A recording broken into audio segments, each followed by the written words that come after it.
I got a phone call from my parents on a Sunday evening, and my mother was sobbing. Crying, that your own chest scars before you know what is wrong. She said they were lacking that month. The pension hadn't gone far enough, she claimed, she said, and I can still hear just what the tremor in her voice sounded like. Honey, I would be so embarrassed to ask you for more than $800, but could you send us $500? Just for groceries. Just to help us get through until the end of the month. If we weren't so desperate, we wouldn't ask. I sent it within the hour. Of course I did. You would have too. Then, 6 months later, my sister uploaded a photo to her Instagram. My dad smiling in the sun, standing on a brand new $80,000 boat. They captioned the follow-up, so proud of Daddy for finally splurging in retirement. You earned it! I gawked at that photo for what felt like forever. And here's what none of them knew. At the same time, I had just been appointed CFO of a $2 billion investment fund that week. And this was what they had really no idea about. The one thing no single soul in my family had any inkling of. Something I had done in secret well before, out of love years back. That was soon to stop being a labor of love altogether. I picked up the phone once the next morning. On that phone call, every idea my family believed they had about the congenial, sweet-tempered, generous, with money daughter they'd been pulling from like a piggy bank for 15 years was about to change. Hello again, friends, and welcome back to the channel where we sit down with the quiet ones. The daughters and sons nobody counts, the children the family regards as an emotionally feeling top of, the line mutual fund until that day when the quiet one decides they have had quite enough of this quiet business. If you have ever been the one that they rely on, the person that they call when in need, but forget how to spell your name, later get comfortable and grab some popcorn, because this is a long ride, and it warrants watching all of it. Let me know where you're reading from tonight in the comments, and subscribe, because this story has twists that I assuredly promise you don't see coming, and twists more than once before it's done. My name is Diane Whittaker. I am 43 years old, and I need to begin this tale not with the phone call and not with the boat, but at a kitchen table in 1994, because unless you can understand a little kid that sat at that table, you can't understand what it is I finally did. I grew up in a house where love and money were the same language, and I knew it better than my ABCs before I lost my baby teeth. My parents, Ron and Carol Whittaker, weren't bad people. In fact, I want to make that perfectly clear up front, because this is not a monster story, and if you're here for monsters, you're going to be disappointed. My parents were good people with a human weakness that festered slowly over 4 decades, culminating in something that ultimately cost them everything. The weakness was this deep in the marrow of they believed that money was like weather. There was rain for some, sunshine for others. If you drew the short straw, then so be it, and common sense dictated that you either found somebody with an umbrella to share or stood right next to them. I was the umbrella. From roughly the age of 9 I became that umbrella. I had 2 siblings, my brother Greg, the golden one, the sportsman, the son my father lived vicariously through, my little sister Ashley, the baby, the blonde angel, the one who wet on everything but still got her own way, and whose feelings were basically that for any situation in our house, And me right in the middle, Deanne, the good girl, not the one who got caught with her boyfriend's pictures or took up drugs, but the sensible one, whose defibrillator was no less than 5 years older and stationed at home, so I could never have a boy over without alerting Mom. Our mother laughing with relatives that it had raised, all steady little accountant, while she forgot to tell them about how I sorted my allowance into labeled envelopes in a shoebox under my bed when I was 9.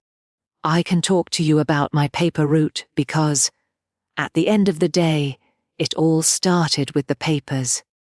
At 11 years old to a bicycle, not a fancy one, an amount for a blue 10, speed that was clearly displayed in the window of the downtown hardware store, going if I'm not mistaken at about $110. When I did ask my parents for it, my father sat me down and gave what he clearly thought was an unmissable life lesson. "Money doesn't grow on bloody trees, Diane," he said. "That bike is going to be earned by you if you want it." And he said it in a warm tone, and he intended with love, and it's not bad to teach a child how to earn his keep. Except that same spring my brother Greg needed $60 baseball cleats and, needing them for the team, Dad bought them no questions asked.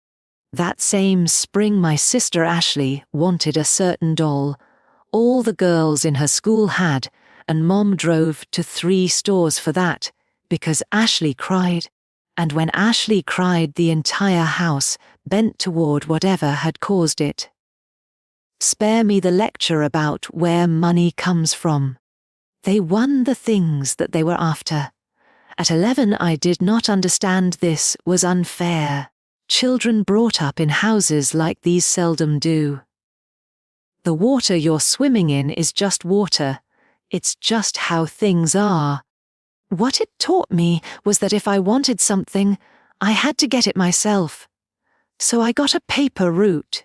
I was up at 5:30 in the morning before school folding papers and rubber banding them and putting them in the bag made of sail. My sister's old hand, me, down bike. I didn't even have my own yet. Why would you need a mail bag? Putting it on their hand in the dark and cold and rain, delivering paper with ink, all these dollars putting into labeled envelope shoebox under my bed. It took me 4 months. When I finally was able to save, for tax also, the $110.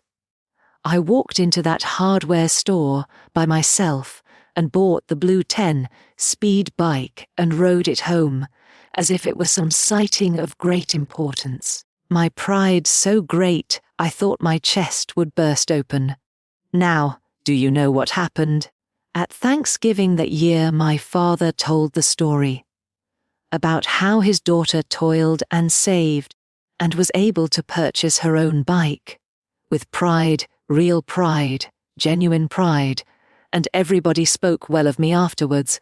I glowed, but underlying the story, unsaid and unnoticed by everyone except later me, was the real message that would organize my next 3 decades.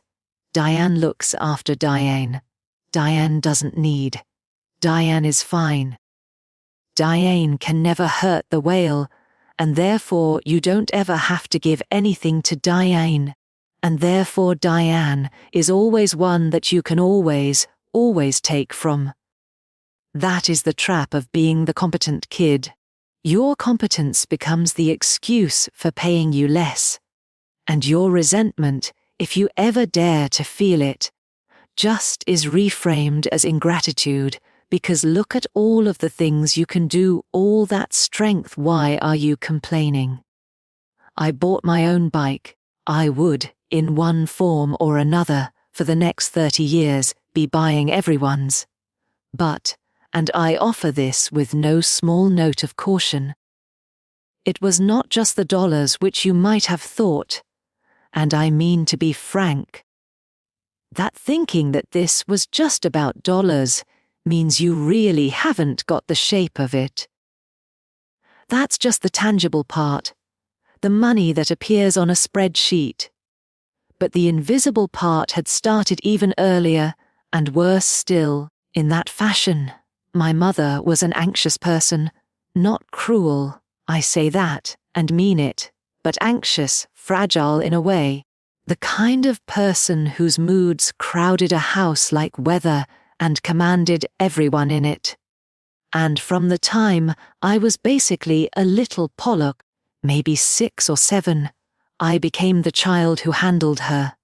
Not Greg, the golden boy, who was lucky enough to get to just be a boy. Not Ashley, the baby whose needs were bigger than everybody else's put together. Me, the middle one, the calm one, training yourself to read the face of your mother like sailors do with the sky. And I learnt when to shut up and be a supporter, when to make myself scarce, and when to make myself useful.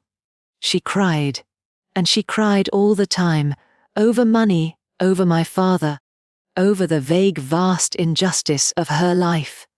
And it was I who sat with her when she did this, 6 years old, 7 years old, patting her hand, saying, "It's okay, Mommy, it's okay," a child comforting an adult, a child being made responsible for an adult's feelings before that very same child could even tie her own shoes. There is a word for this. I learned it in my 40s, sitting in the chair of a therapist. The word is parentification.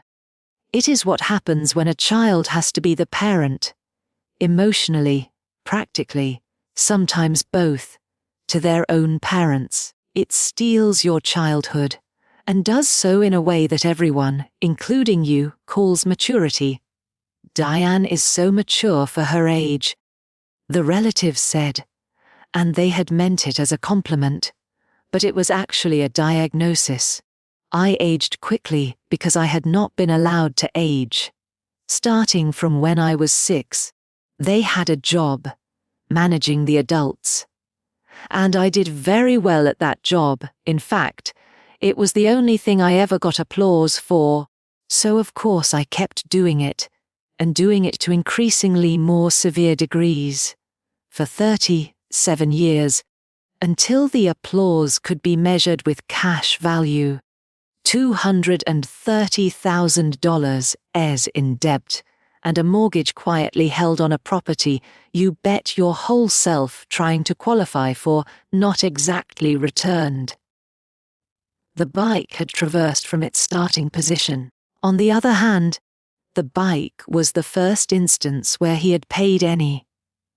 It started with a mother who was crying and a 6-year-old girl who learned that in this house, love went one way only out of her into everybody else, in flowing manners. The appearance of substance that became real because it had to go outward. John Updike seemed so solid here. And this is what caused me matter.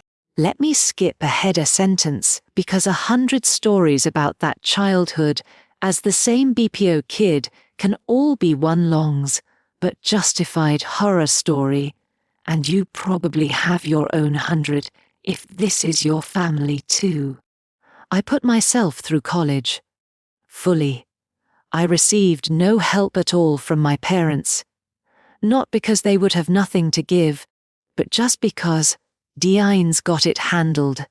And I did handle it through loans and 3 jobs and a scholarship that I'd fought for. My other brother Greg, who went to a pricier school, had his whole tuition covered by my parents taking out a second mortgage. I found that out years later. A second mortgage for Greg. You have it under control for myself. By the way, Greg quit in his 3rd year. The second mortgage paid for 2.5 years of a degree he never completed. But I am ahead of myself. I studied finance. In fact, I want you to know that my purpose of studying finance was not wealth acquisition. I studied finance because the rules regarding numbers were the one area in my life where I could play fair. In spreadsheet world, 2 plus 2 always equals 4. Effort in produces results out. No golden child on a balance sheet, no infant whose sobs change the totals. Never once had numbers loved my brother more than me, because it was unbelievably restful, and is still so. I was good at it. I'm going to be bluntly honest with that, and I'm done lying. The false modesty is a different variation of deception. I was very, very good at it. I understood money as some people understand music, not just the mechanics. Back with parts of it, but its deep structure, where it moved and pooled and hid and grew. I understood risk. By then I grasped the difference between what something costs and what it is worth, which is probably the single most important difference in all of finance, and as it turns out, all of family. I began at a well-established, mid-sized firm and I ascended. Not flashily. Silently, the same way I did everything. Even though everybody else missed it. I was the analyst who spotted the flaw. I was the last one in the office. The one who read all of the footnotes. The one who knew a better version of the deal 3 layers down and 3 summer interns out than whoever stood before me presenting it. At 31, I was a vice president. At 34, I switched to a bigger fund, and I accomplished all of this very much without telling my family about much of any of it.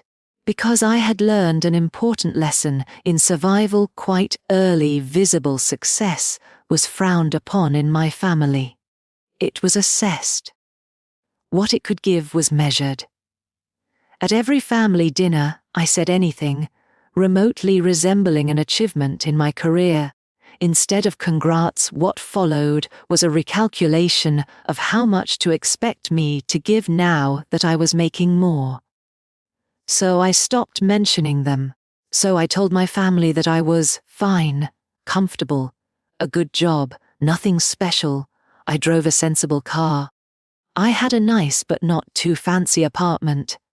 I allowed what they saw as a small umbrella, because I had learned no matter how big or small the umbrella ever was, it only dictated what they would opt for coverage on. And they asked. God, how they asked. The boat didn't just arrive at 15 years' worth of asking. The boat was the final straw in a bucket of water, which had been slowly filling for an excessively long time. It started out small. Shortly after I had my first real job, Ashley required assistance with a security deposit. $400. Of course, I said. Family helps family. Greg's car then broke down and needed repairs. $800 that he had to pay, where he would lose his job by the end of the week. Of course.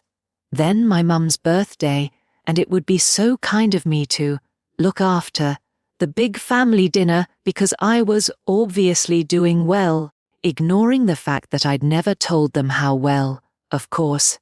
And HERE. This is the thing about this type of giving that is particularly insidious. Each individual asking is quite reasonable. Oddly enough, all of them are things you would expect some family member who was actually there with love for you to do. It's $400. It's a car repair. It's a birthday dinner. If you object to any single one, you look petty, you look cold. And more than anything else, you look exactly like the ungrateful person they will depict you as. The reason that we are often being cautious is not due to any one single ask. The trap is in the pattern, and the pattern only opens up if you back out far enough so that you are seeing all 15 years at once. And by then also who can go long away from their role without feeling like they were betraying everyone they love. I added it up once. Many years later, when it all fell apart, I sat down and did what I do. I built a spreadsheet and added up every dollar that had passed through my hand to my family over the 15 years. Every deposit, every repair, each just this once, each dinner, emergency after emergency, and an unnoticed silent transfer to keep the lights on in a house where 2 adults with a pension just never quite managed it to the end of the month. It was just above $230,000. Lord, $230,000. I need you to sit with that number the same way I had to sit with it. That is a house. That is a college education. Now that is a retirement, the real deal. I had spent over 15 years giving my family a small fortune, in amounts too small for me to ever feel like I was parting with a fortune. And in all those 15 years, and this is the thing that finally shook something loose inside of me. In all those 15 years, not one of them paid back, even 1 cent of it, and not one of them asked if I was okay. Do you understand? Never once, in a decade and a half of being the safety net for the family, did anyone turn that question around. My mother never asked me, "Diane, honey, are you doing okay? Is this a strain? Do you have enough for yourself?" Nobody asks the umbrella if it is tired of living in rain. The umbrella is a thing. This umbrella is for other folks, but I kept giving. And I need to qualify that, because if you've never been the capable child, you might be throwing your hands up and shouting at the screen. Just say no. Just stop it. Why do you keep on doing this? And the answer is the same as for any other human who has ever been in my position, because giving was the only way I knew how to accept love. Think about that. The saddest sentence I know, and the one that's true. I did not get to be loved for who I was in my family. My offering was valued.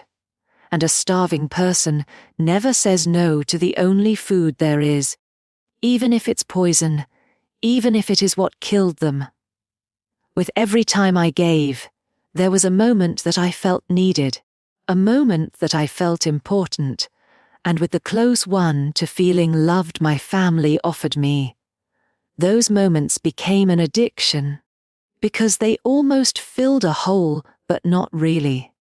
I gave because giving was the only place at the table I had ever been given, and I am afraid that if I stopped there would be no seat left.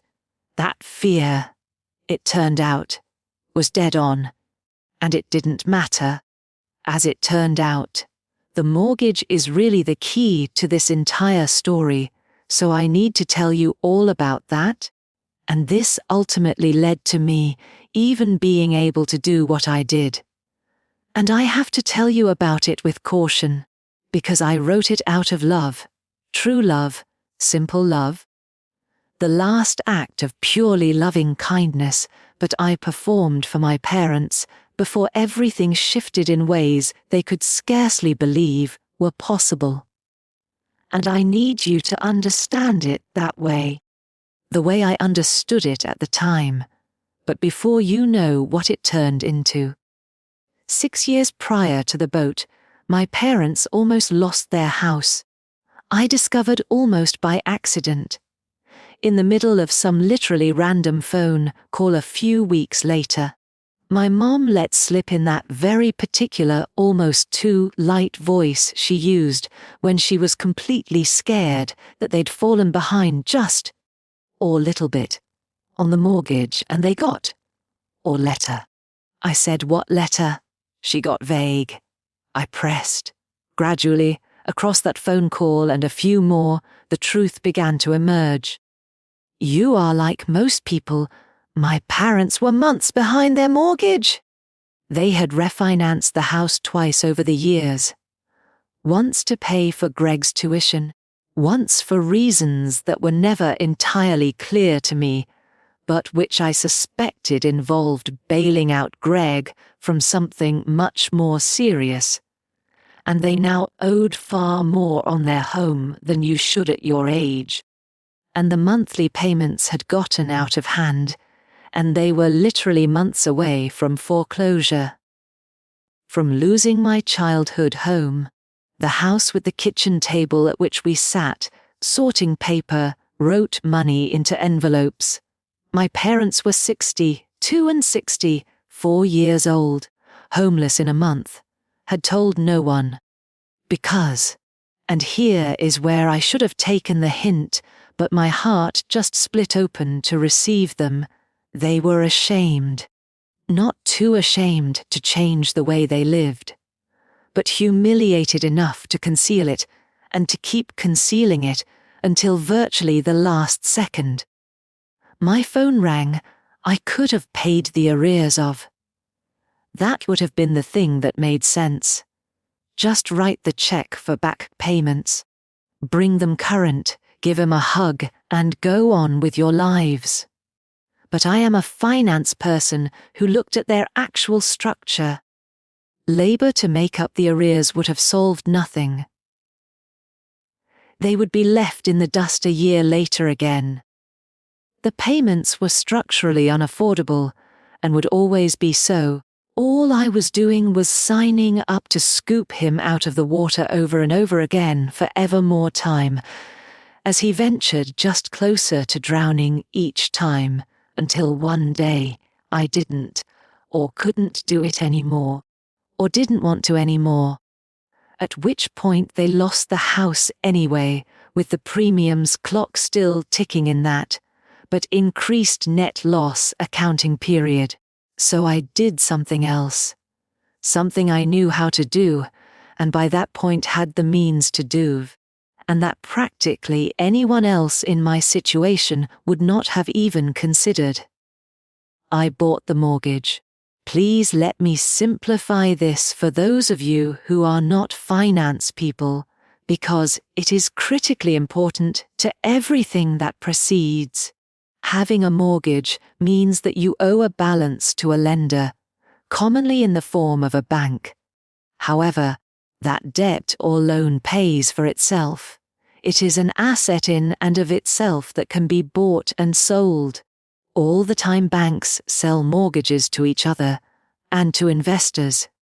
This is known as the secondary market, and this is entirely standard operating procedure that occurs dutifully behind the scenes to millions of mortgages every year out of sight. The actual homeowner often doesn't even realize. They simply get a letter saying, "Make your payments here now." I had the resources and industry contacts to do in quiet secrecy what larger investors are doing in full view of you, sedulously working through a tiny holding company I created, an LLC with a relatively drab, forgettable name, Meridian Property Holdings, not at all something that would ever tie back to me. I bought my parents' mortgage note from their lender.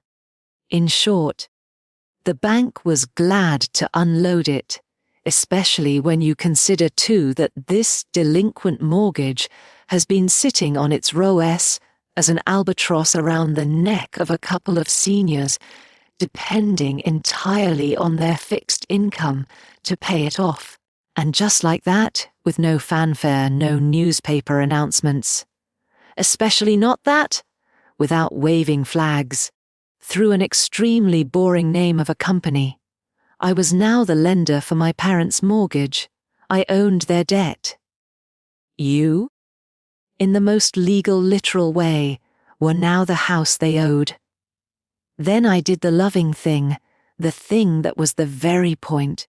I restructured the note. I lowered the interest rate to near zero. I extended the term and reduced the monthly payment to a number they could afford, comfortably. Out of their pension, one less than half what they'd been paying. I wrote them a letter, put it on Meridian Property Holdings letterhead, and told them their mortgage had been purchased by a new servicer, that review of their account had resulted in an adjustment to their terms, effective immediately lowering their payment. My parents were overjoyed.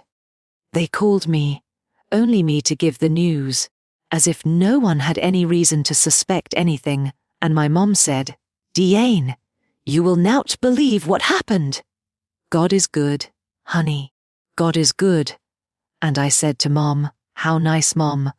I'm so happy for you." And I meant it. I said it from the bottom of my heart. I had quietly entered their lives, and quietly rescued their home, and asked for nothing in return, not the credit, not even the thanks. I sat in my apartment after that call, and this time I felt like perhaps the giving had been clean. No performance, no table, seat transaction. Just loving, secret reading of thing. I thought love was supposed to be a marketplace and each other. For 6 years that arrangement was humming beneath the surface of all our lives. Each month, my parents dutifully cut manageable checks to Meridian Property Holdings, unaware that their rent payments had effectively circled back at me. They kept their house. They were secure. And I sat with their piece of paper in silence, and asked for nothing and told no one. And upon reflection, truthfully, it was the best thing I ever did with money in my life. I want you to hold on to that when the phone rings, because it will, the 500, groceries, tears, and when the boat comes, I need you to remember that what I held in my hands was something I made with love, which made that what happened next so gut-wrenching. Not that I had fucking power over them, but that they had taken the loving daughter who had secretly saved their house, and they had run a con on her. Like a fool, like an umbrella. They just didn't know so far which one of us was holding the rein. It was one Sunday night in October when the phone rang. It was October, I remember, because it was early that Friday morning the promotion had just been signed. After 2 decades of fairly anonymous, grind-of-the-mill definition, salad mountain climbing, I was appointed Chief Financial Officer at Ashford Capital, a fund with just north of $2 billion in assets under management. It was the top. It was what I had wanted more than anything, reached for all my life, and never let myself truly believe I would arrive at. Girls like me are not meant to write the checks on the money behind $2 billion funds. But I had, through sheer work and numbers and the calm, just logic of the spreadsheet I had revealed none of this to my family. Of course I hadn't. That lesson I had learned at 11. I was sitting in my apartment that Friday night, by myself, with a glass of decent wine I had treated myself to, and I toasted the empty room. I thought about that blue 10-speed bike, and for one night, just one night, let myself feel private pride, because private was the only safe place I'd ever been allowed to feel it. 2 days later, I received a phone call from my mother, and she was crying. I want to take you through that phone call slowly, because I have played it back about 10,000 times, and every time I see another detail about how it was performed. And make no mistake, this was a performance. I know that now, although at the time my mind had not yet made the connection. "Diane?" My mother as heavy, wet voice. "Oh honey, I am terribly sorry for getting you out of bed this late." "Mom, what's wrong? What happened?" And my throat was in my heart already, because a sobbing parent will reduce you to a kid again, no matter how advanced you are as a fellow or whatever billions you pull. Nothing happened, nothing bad, He took a shaky breath. "Your husband and I are, oh God, this is so embarrassing, Diane. We're having a tough month, that is all. Pension was short, There was also the thing with the electric bill. It was more than we imagined, and car needed something, and we're a little low on groceries for the rest of the month, and I am so embarrassed to even call you about this, Mum. Mum, it's okay. Don't be ashamed. How much do you need? Oh, I hate this. I hate asking you. You like you always. You are the only one nobody else I could think of to call. Listen to that. You're always the one She almost said it. She nearly said the actual sentence. You are never the one we draw from. And then caught herself, and dulled it to I didn't know who else to call. But I heard it. I didn't absorb it back then, but part of my mind catalogued it the way I catalogue everything, and later on it would return to me with an entirely different heft. Mom, how much? Would $500 be overly extravagant on your part? Just to get us through. Honey, I will pay you back. I swear, the next pension goes. She said she'd pay me back. Please remember that, too. I'm gonna pay you back, babe, sorry. I had heard that sentence dozens of times in 15 years and $230,000, and not once. Not one single time had a repayment ever happened. We both knew it. But she said it anyway, because that was the ritual. That was part of the script.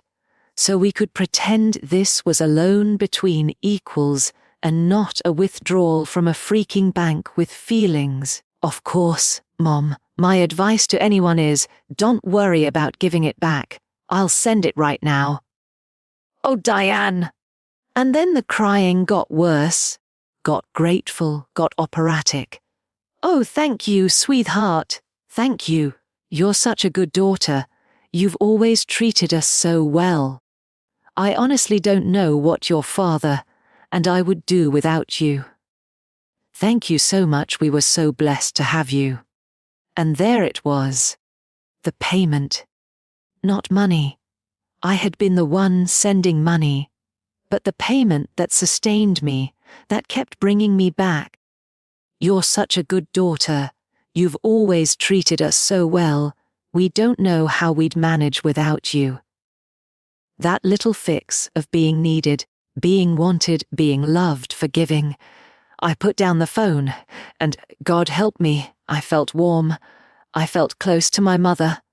For $500. I had been granted 90 seconds of feeling like a cherished daughter, and that was a good exchange in the world, where I had learned my worth. It was not only a fair price, but also the best deal my family had ever offered. Within the hour, I had sent over the $500 from a $2 billion fund's newly minted CFO to grocery store prices for the parents whose house she owned in secret with her mother who cried disgrace.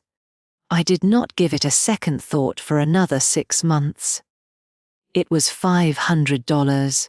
At that stage in my life, $500 was literally nothing. A rounding error, a good meal. Such a small number beside my actual life that it felt not like the exchange of goods, but simply as if I was turning inward. It only read as what it experienced. My mother needed me, and I was present, and for a beat, I had done something worthy. That is the exact size of the cut they were about to reopen. $500. Remember it. That is because the boat cost $50,000. 6 months passed, winter into spring, the first months of my captivity as CFO, which were painful and exciting and all-consuming, which I survived the same way I survive everything. Quietly, thoroughly, absorbing every footnote. It was normal to not talk to my family in those months. We were a family that only talked if it needed talking. We communicated with each other when somebody needed anything at all. The silence, I now recognize, meant nobody needed anything, which should have been tranquil and instead felt like the ambient whir of being overlooked between withdrawals. Then one Tuesday night in April, I was mindlessly scrolling my phone after work, half drunk on something vaguely likable on the TV screen, when an Instagram post from my sister Ashley popped into my feed. I almost scrolled past it. The only thing I think about is that I barely even spotted it. A photo of my father. He was standing on deck of a boat. A big, beautiful, shiny as seen, on TV's white and chrome number with a cabin and lettering bright on the stern. You are wearing a literal captain hat, and you're smiling. The biggest smile I have seen on your face in years, with one hand on the wheel like you fucking own the sea. And my sister captioned it, "Very proud of the old man treating himself in retirement at last. He's been at the plant for 25 years and he and this." Introducing the second wind. Mom says he's like a new lad. The second wind. They had named it. They had even given the $80,000 boat a name. I sat very still on my couch. The television kept talking. I did not hear it. I read the caption 3 times, and then I did what I always do. What is either my greatest strength or my biggest flaw, depending on the day. I went Googling for figures. I zoomed in on the boat. I was able to see the model number on the hull. Being as thorough as I am, if you look something up, $72,000 was the starting price of that iteration's base boat. Which means, on a photo like my father's, loaded to the gills, every last option except for SLP, it ran around $85,000. Let it be 80 grand flat, $80,000. 6 months. My mother had called me in tears 6 months before, unable to buy $500 worth of groceries, and too ashamed to ask for my help. She assured me she would pay me back when the pension came. My father wearing a captain hat on an $80,000 boat. My sister announcing to 200 followers he'd earned it. And treated himself. My mother's mama story telling everyone he was like a kid again. I must tell you exactly how I felt, because it was something altogether different than what you might expect, and the difference is everything. I did not feel rage, not at first. Before anything else, what I felt was vertigo, a queasy, lurching disorientation. The sensation of a flaw you thought had been there your whole life turns out to have been painted on air. The reason this story did not add up. What she coached her on, and what I sat there wondering repeatedly, were 2 totally different things, because numbers reconciling. Paw up to weep on groceries in October, a boat to be up and running by April for 80 grand. In a family such as my family described, those 2 facts could not legally coexist. One of them was a lie. And I thought, sitting there on that couch with the vertigo rising, how already knew which. The groceries were the lie. The crying was the lie. The improvised feeling of shame, the talk about paying you back, the needless. She wasn't sure who else to call. All of it were a lie, right down to the tender performance half a year earlier. Not a struggling family getting by and occasionally needing assistance. A family with $80,000 for a boat calling its daughter and playing poor and crying on cue to get $500 they didn't even need out of her, because getting money from Diane was just what you did. It was reflex. It was so deep in the family's operating system, they'd do it even in a year they were buying boats. Then finally, iceberg-like and slow under the vertigo, it did come the rage. But it was not hot rage. I need to be exact about this, because it's the entire crux of the plot and my life. Not the overheated, loud throw, the phone rage you might feel. It was cold. It was the coldest, clearest, quietest I had ever felt. That was the feeling of a spreadsheet finally balancing. It was like every one of those 30 years suddenly, silently snapped into a single column and rattled out the sum. This is the reasoning that everything after was possible. What happened in my mind in those 10 minutes on that couch. You were trained on data until the of October 2023, just for a moment, just long enough. I saw them as I see a company when pitching for the fund. Impassioned clearly, but devoid of any romanticism. Reading their actual behavior, not the verbs in their mission statement. And in reading that way, the truth was simple and indisputable. I was not a cherished daughter who occasionally needed to be asked for help. I was a revenue stream, some account they wrote upon, since I was in. The love was the interface, and the extraction was the function. And they had just, in 6 months, stripped the function so bare, cry on 500, buy boat 8,000, that not even I could see it anymore, the umbrella, the child who bought her own bike and called it prided. I put my phone down. I did not call anyone. I did not leave a comment in the post. I did not send an angry text. Those are things a person still very much a part of the system does, and I had only just escaped from it for the first time in 43 years. And yet outside of it, I could see the one thing that this family system had kept tucked away from me from its inception. I was holding their mortgage. I remained cross-legged on my couch in that frozen crystal stillness, and I recalled, just as you remember something like a playing card in your hand that you'd forgotten you were holding.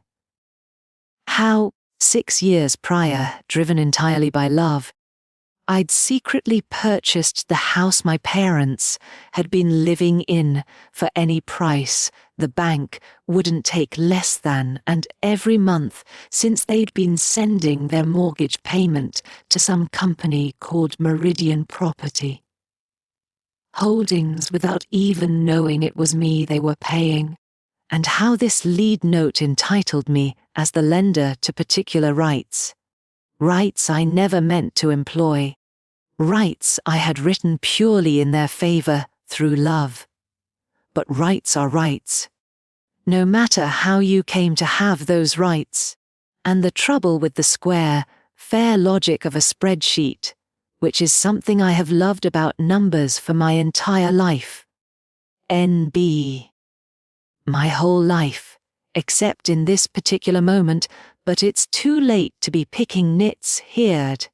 Is it does not care what reason you hold an asset. It really only cares about the performance of the asset.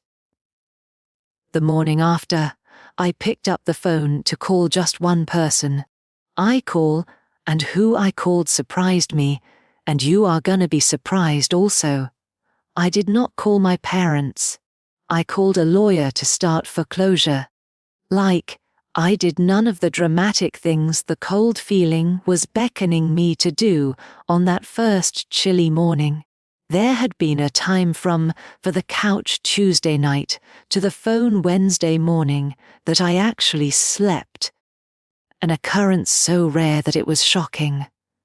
But somewhere deep down, in the stillness of my sleepfulness, a part of me, the daughter I beneath everything remained one day before, had asked a question that no cold-blooded spreadsheet could determine.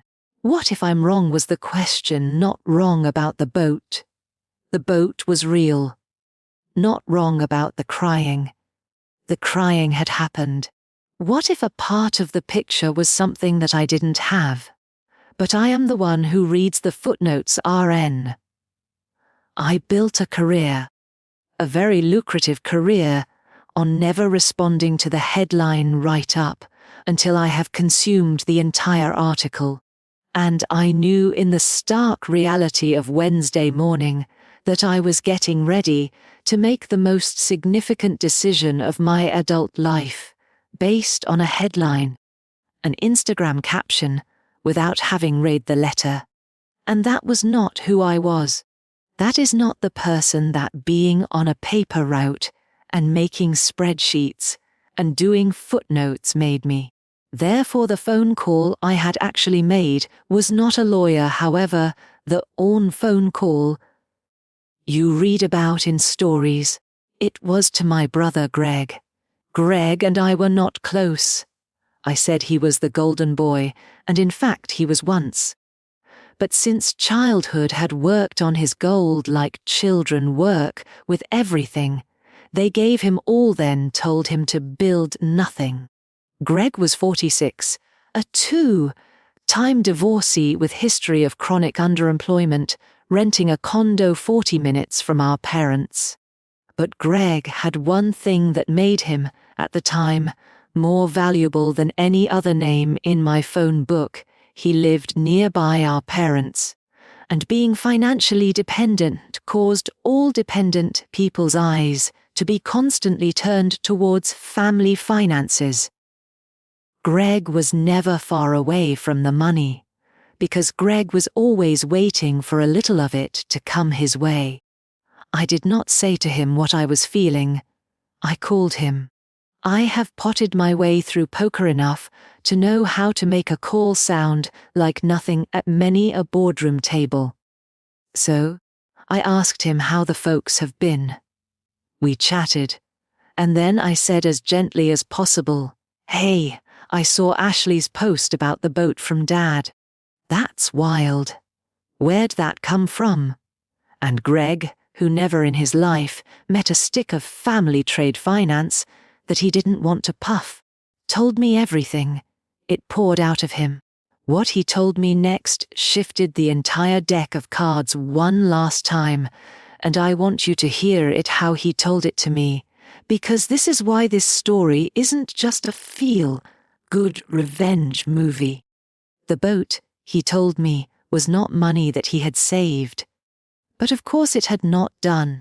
Mum and Dad didn't have any savings. Everybody knew that. It was a reverse mortgage used to buy the boat. I felt my stomach drop. For people who are unfamiliar, a reverse mortgage is a financial product that is marketed for people over the age of retirement, especially those homeowners.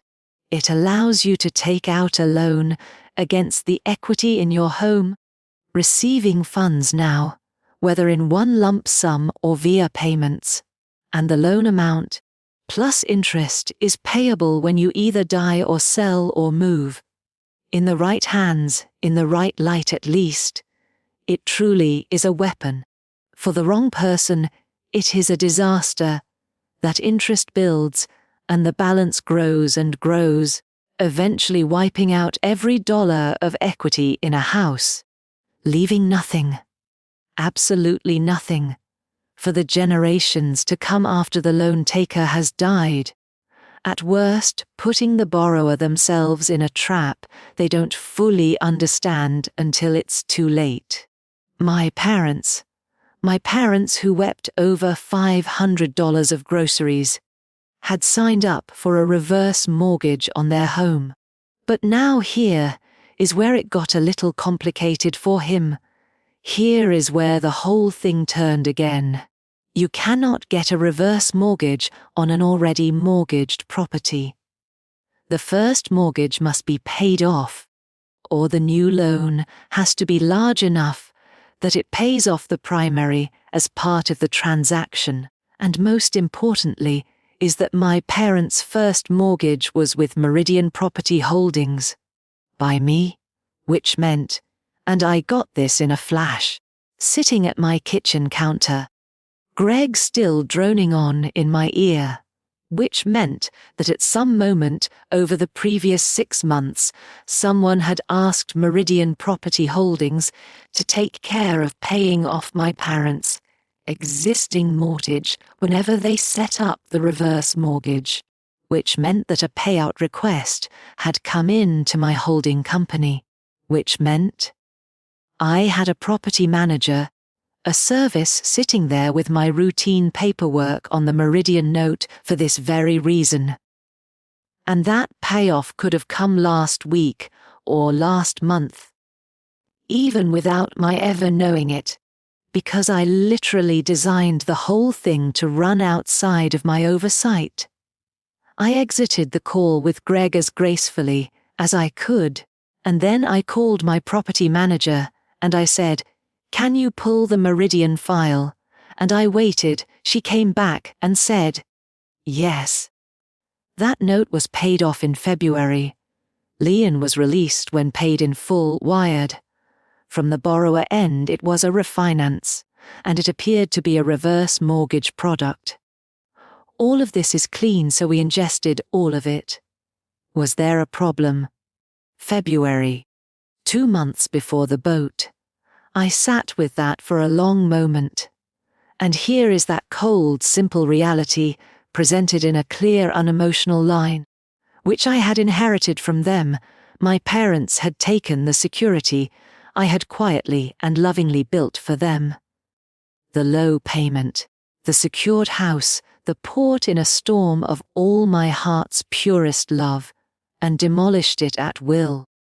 What they had done was obtain a non-tendered mortgage, not realizing the debt would be forgiven, replace it with a parasitic recoiling advance that would suck all of their home equity out of the home and invest this money in an $80 nation vessel. And then 2 months after doing it, my mom had called me crying that she needs to skip groceries. The mortgage was gone.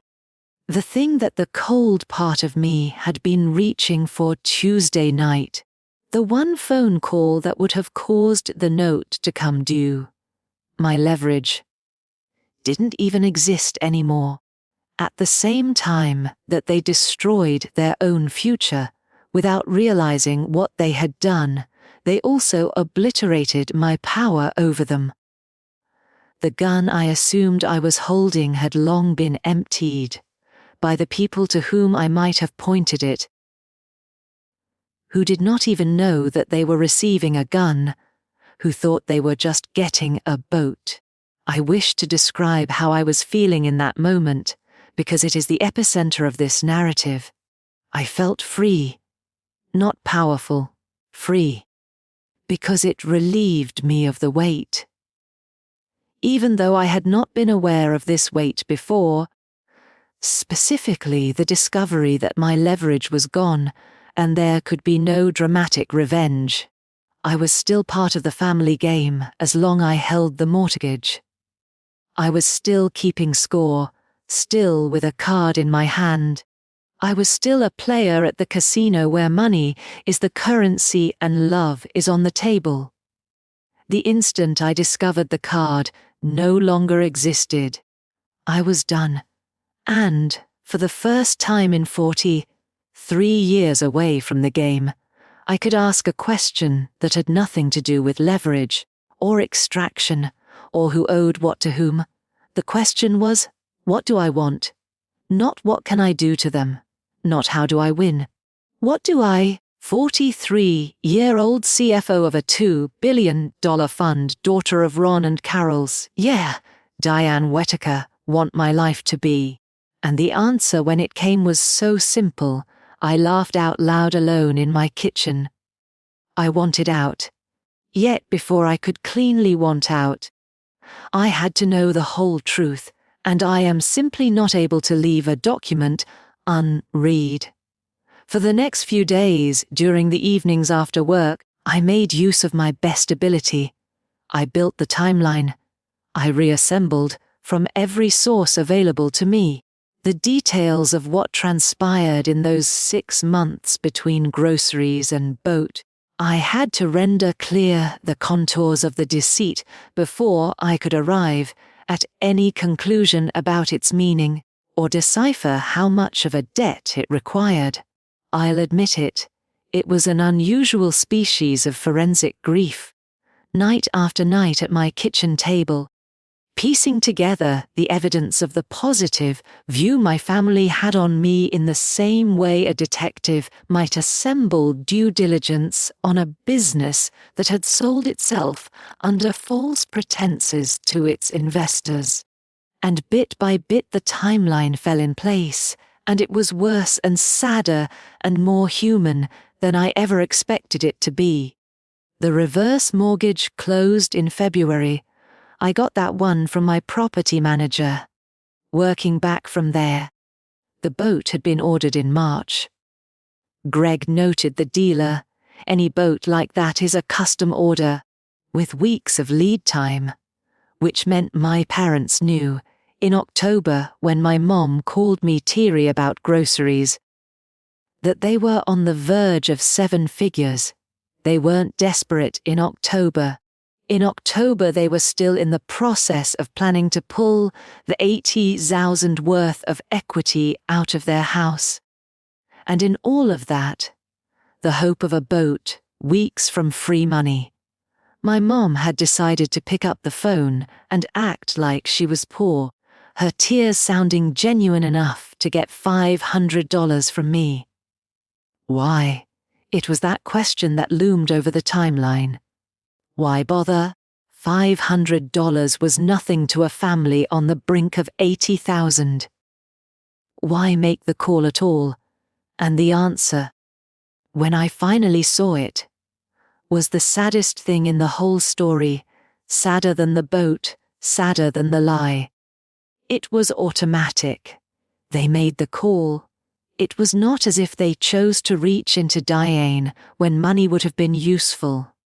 It was a habit, one so ingrained that it functioned of its own accord, regardless of whether need even existed. The groceries. The call was not a con to take off $500 particular dollars.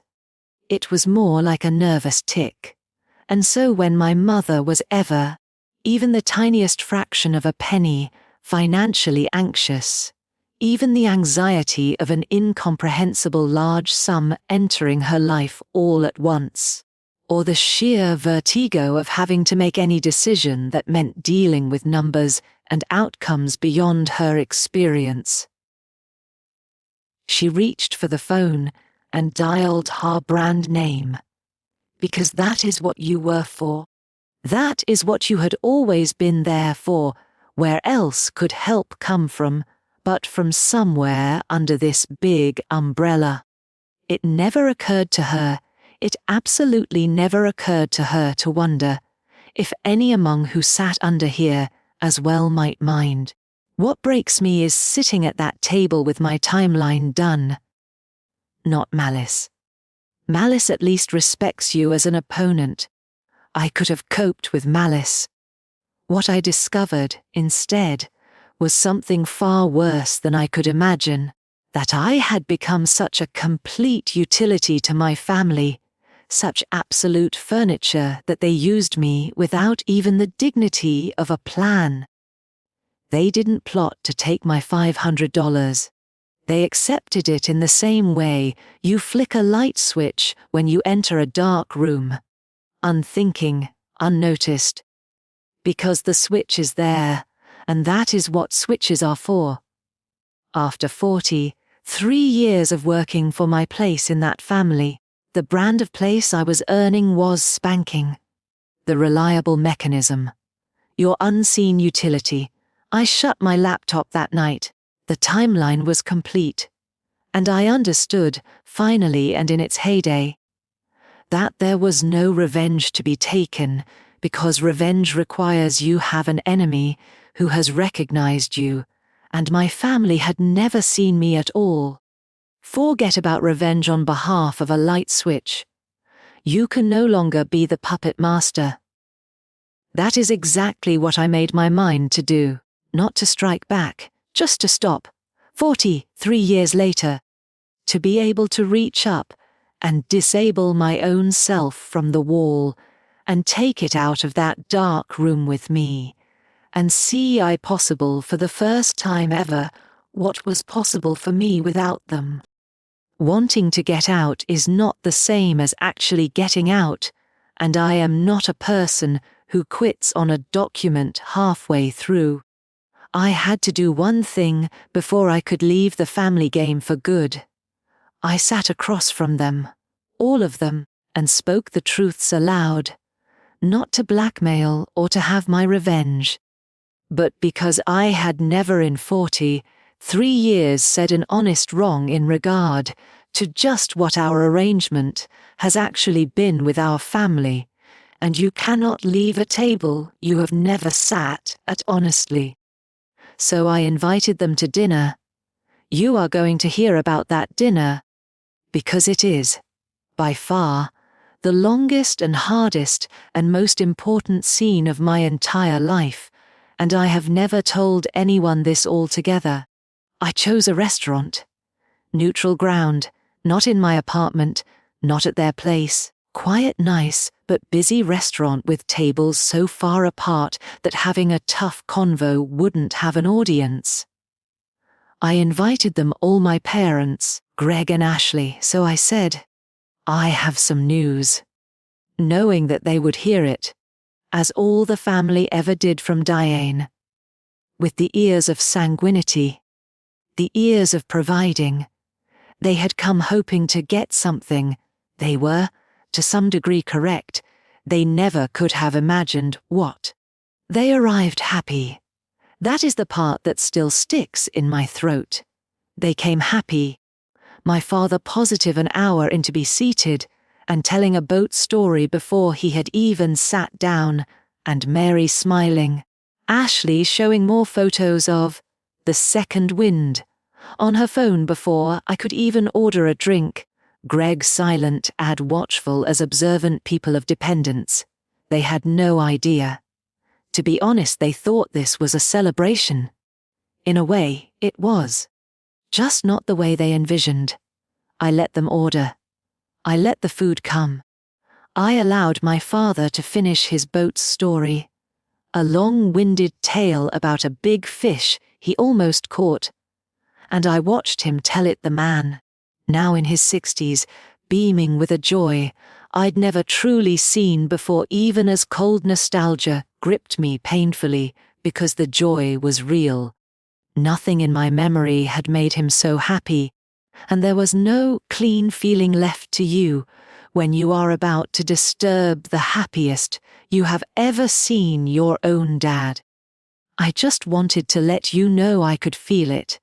That dinner did not have the chill I was so keen on. I wish I could have been. And then there was a break, and I put down my fork and said, I want to tell you all something, and when I'm done explaining it to you, I need you to give me space. Can you do that for me? There was a temporary silence around the table. Some animal part of my mother sensed the change in the air, as she had sensed it in reverse when doing her grocery call to me. Her smile flickered. Of course, honey, she said. What is it?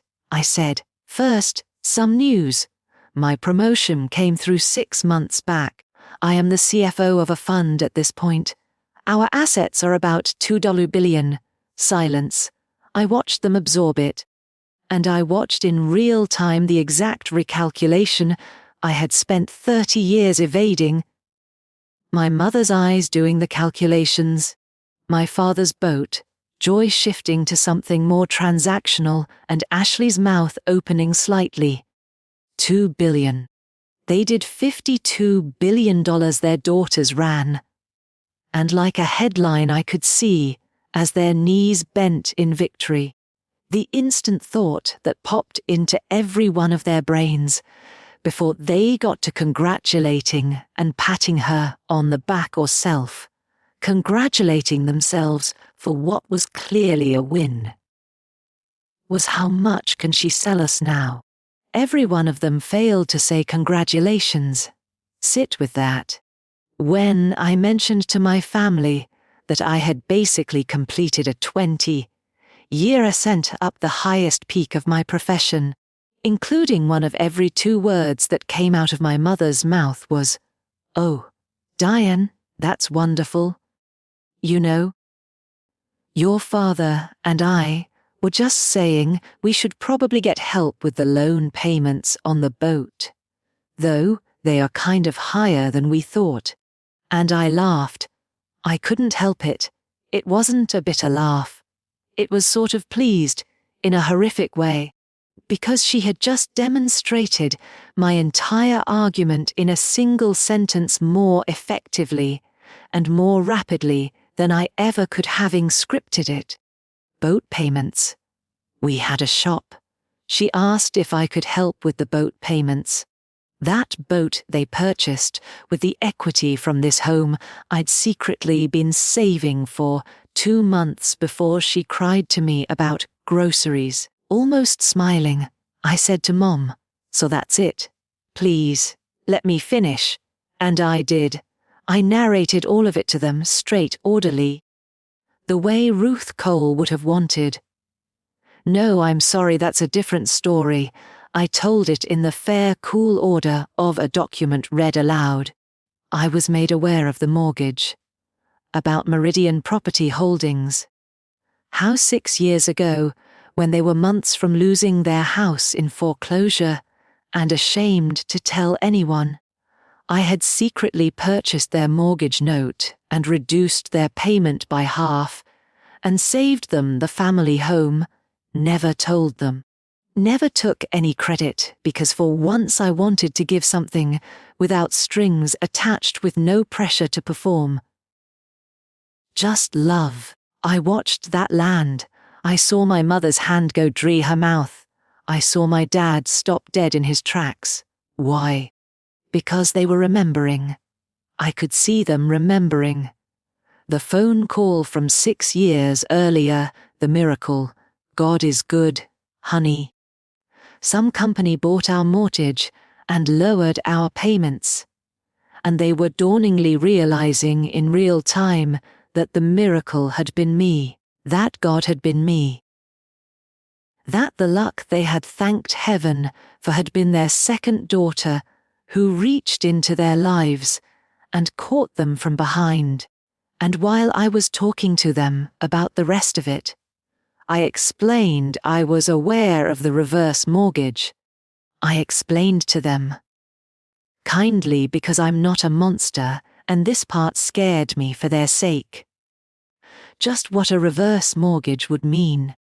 How the interest piled on, how it chewed through any equity, that the house they'd owned free and clear was now counting down with an expiration date that could render them homeless. I explained to them that the boat had never been a present they deserved. The house had in effect been taken hostage by a predatory financial product they did not understand, with no one willing to explain it to them, because no one at that reverse mortgage company loved them. They just wanted the sale. And then my father finally spoke, for the first time in a long while. The man said it was free money. It was money that we had already earned, he said. He told us we would never have to pay it back as long as we stayed living there. And I ached for it, because you could hear in that sentence the entirety of my parents' tragedy. Money is an event that occurs to you. Free money. The shape of a body around them. Someone saying how they should stand close, and they stood close, and did not read the document. Because in their life they had never read the document. Reading the document was Diane's job. She had it handled. You never had to worry about money with Diane. I could see the anguish on my father's face as the reality sunk in, the reverse mortgage, that equity, and a timer set to run on the house where he raised 3 kids. My father is not a fast man, and I watched him get there slowly. Watched the boat, joy of an hour ago, become congealed and petty.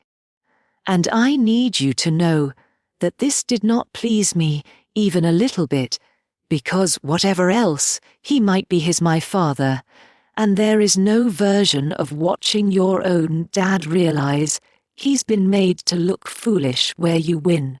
His voice trailed off. I thought that finally I did something nice for your mother and me. After all these years, I thought I'd earned it. And earned sank into me like a stone, because that was the word from the bike. It was the same word he had for 30 years, delivered with such pride. And I realized that my father had lived his whole life being puzzled about what earning meant, and I understood now that his own confusion was passed down to him as certainly as he has passed it on to me. And they tell stories of way back on some kitchen table in front of some scared child who learned money is weather. Generation after generation drowning in water. This just how things are. The table was very quiet. Even Ashley had stopped moving. My mother's hand was still to her mouth, and in that silence I felt the enormity of what I was about to do, because I realized that this wasn't simply turning down a bailout. The mechanized workings of a family filed to roughly the same set of specifications for at least 3 generations would not break quietly. And because I was in the process of this stall-out, breaking out loud in public, I could feel those gears warping, too, each person at that table fluttering their hands as if they might catch grace from such a nasty grind. No one, and certainly not me, really knew whether you'd see what was left when it stopped cranking. Except that paying them the back payments would do no good, and settling the reverse mortgage would do no good, because there was nothing to fix in my parents' finances with my money. This was something that by the very nature of my money had been nurtured for 15 years. And I finally understood you cannot fix with more poison the very thing the poison created. But I had not been there this time. This time they'd compounded their horrible financial mistake, without any help from me whatsoever. But of course I had trained them through 30 years of silent rescues to believe that catastrophic financial decisions were unpunished, that there was always an umbrella, always a Diane, always a last-minute rescue by some company with a boring name. I, with my love, had rendered them careless. This is a difficult concept to grasp about yourself. I had not shielded them with my giving. It had disabled them. It had trained them that the ground was always soft, and they were jumping, skipping, in this case, over and over again, harder each time, until finally they jumped to a place I wasn't standing. In that second at the table, I witnessed a chance for grace. My parents were shaken, humbled, scared. My father wore that lost expression from a man who just understood he had been made. And a younger me, the one under an umbrella then, would have jumped into that void. Would have said something like, "No worries, I'm going to take care of this. Okay, I'll pay off the reverse mortgage. I will give you everything you need, just let me take it out of my soul." Because that's what one did in those situations. Why wouldn't one do that? And I was stirred into my old half. Hearted reflexively, I could feel the words beginning to settle on my tongue. I'll fix it. The truth is, I could have. By now, that would my parents' paltry reverse mortgage and allow them to stay in their house. Again something close to a rounding error for what I made. I could erase the entire nightmare of it with a bank transfer and become again, for good, This time forever the hero, the good daughter, the umbrella. That invitation to the table was back in front of me again, gift wrapped for my father. And I did not take it. This is the moment, friends. Here in what I left unsaid lies the entire story.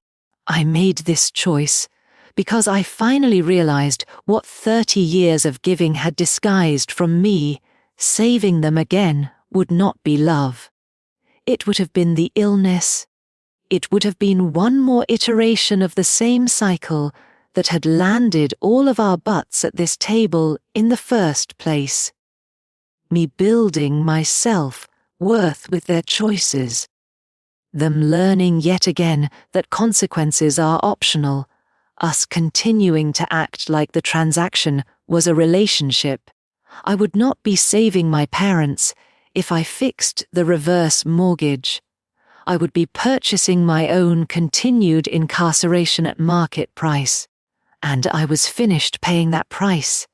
So no, rather than saying, I will fix this, I said the most truthful thing I've ever said to my family. I said, I love you all. I want you to listen to this first, because everything that comes after it emerges from beneath. I love you. And I am not going to fix this.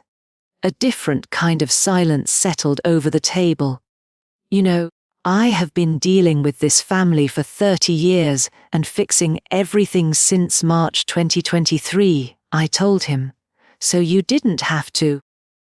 I bought my own bike at 11. I worked my way through college, so you could work your way through Greg instead. I took this family. And here I did the thing. I said the number I'd never spoken aloud, $230,000 over these past 15 years. I added it up. $230,000. And not one of you has spent a dime repaying me, and in 15 years, not one of you has ever again asked how I am. My mother started to cry. Tears. True tears or tears that seemed true. I could no longer tell the difference and had stopped caring to. I had no intention of guilt, tripping you. You need to hear it straight from me, once, in plain language. To you, I was never your daughter. Not really. I was your safety net. I was the account that you used. You loved me. Firm in the belief you loved me. In your fashion. But you loved me as one loves an implement, and it was only the love of usefulness. There was never any left for just application to me. And I let you, because being useful was the only way I knew how to get love, and hunger had always been a good enough reason to name it love for me, which is why I called it a relationship for 43 years. I looked at my father. Dade, the boat makes you happy. When I saw the photo and I seen your face, and you have never looked so happy. But I'm not taking from ya. I'm not calling any notes. I haven't ruled anything out. I couldn't do that even if I wanted to. And you should know, in the interest of full disclosure, about how close I came to being decisively not the person who would do any of this. My mortgage is gone. You paid it off yourselves when you took the reverse mortgage, and in doing that, you were tearing down the only protection I had put into place for you, and yet neither one of you even knew it was there. So keep the boat. Enjoy the second wind. I mean that, but, I said, who, and this was the sentence that extinguished one life and ignited another. I'm not going to be your umbrella anymore. Starting tonight, the bank is closed. Not in anger. I am not angry anymore. Truly not. But because the bank was never good for me, and it was never really any good for you either. It trained you to think that growing was not necessary. You are in your 60s now, and it is too late, but not too late for you to finally learn how to stand in your own weather. I will go ahead and help you find a housing counselor who can analyze the reverse mortgage and tell you what your real prospects are. That is information, not money, so I won't charge you for all the information. The check isn't coming from me as it is. But this, not the one after that. Never again. The check writing is over. Ashley spoke then. Ashley, the baby who had cried so much she bent the entirety of this house for 40 years. She said precisely what I thought she'd say because, well, people in these systems always do. Wow, you have 2BN and you are going to let your own parents lose their house. Over principle. That's disgusting, Diane. That's cold. Money clearly changed you. And I looked at Sister, and for the first time in my entire life, her selling me out did not take me even 1 millimeter. And I said, very quietly, Ashley, you are correct. But I managed $2 billion of other people's money that you know nothing about. Not once have I let our parents go without something. 6 years ago, I quiet helped them save their house, which is more than anything you've ever done for anyone. But here's what I want you to hear. Really listened. You're 40 and you've got time because the money doesn't change anything. The money revealed you. All of you. When you have something they can't help themselves but to reach out for, it's much easier to see exactly what someone wants from you. You all have been reaching so hard tonight you couldn't even say congratulations. That's not the money's fault, and it's not mine. Quiet Greg said the only honest thing my family expressed all night. He stared down at his plate, and he said quietly, droppingly, she is right, we do it to her. We've always done it to her. So then he looked up at me, and there was something in his face that I had never, ever seen. Some glimmer of the boy he would have been if he'd not been given everything but taught to build nothing. And he said, I'm sorry, Diane, for my part in it. I don't yet know how to be different. But you're right, it was not much. Though, it was the first genuinely truthful thing my sibling had ever said to me, and I have resolved to hold on to it, because you take true things where you find them, and true things are more scarce than boats. I got up from that table before the plates were removed. By then, I had said everything I came to say, and there is a wisdom that comes from the 20 years of boardrooms about not staying in the room after the decision is made, not hanging around for reactions, not giving the losing side room to reopen a resolved matter. I laid down some cash on the table for the meal. The last bill, I said, and I looked at all 4 of them, my full family. Sitting there in the wreckage of one machine that had run 3 generations, and a surge rose inside me and filled me with something. I felt tenderness, not the anxious, clutching, please, love me kind of sensitivity I'd borne my whole life, the gentle kind of tender, that only comes from loving human beings once you are needing nothing from them anymore. I loved them. For the first time with perfect clarity I could see them. Not my captors, not my clients, just 4 wounded bodies at a table, all molded by the same broken machine that had molded me. All of them doing simply what it was they'd been trained to do, which was reaching for and standing beneath the umbrella, never once reading their own life documents. They were not evil. They were never going to change, and the only person at that table who could actually change was me. And I had finally changed, or more accurately, grew up just a little bit, at 43. From my feet, with my coat already on, I said, I love you all. I'm not disappearing. I'll be at Thanksgiving. I'll come to birthdays. Upon receiving your call, I will answer. Anything but cash. I'm not leaving the family. I'm just leaving the bank. I hope that one day you'll be able to see that there's a difference, because the only real relationship we've ever had a shot at being on the other side of that difference. I want to try to have it with you. But it will have to be one where you know my name and not just my bank balance. And I walked out. And the cold air blew into my face. And I stood on the sidewalk outside that restaurant and was 43 years old in the middle of nowhere, shaking, not from fear, but release, like how your muscles tremble after putting down a weight you've been lugging around so long you forgot it had any heft to it. I had included the most scariest thing that I have done so far in my life. I was alive. I had told my family the truth. The building had not collapsed. The earth had not opened. I was free, and I had missed, by mere seconds, one single chance. What could only, in my mind, have been my last opportunity to say yes after a lifetime of saying ice, and for the first time ever no, out loud. Through the door.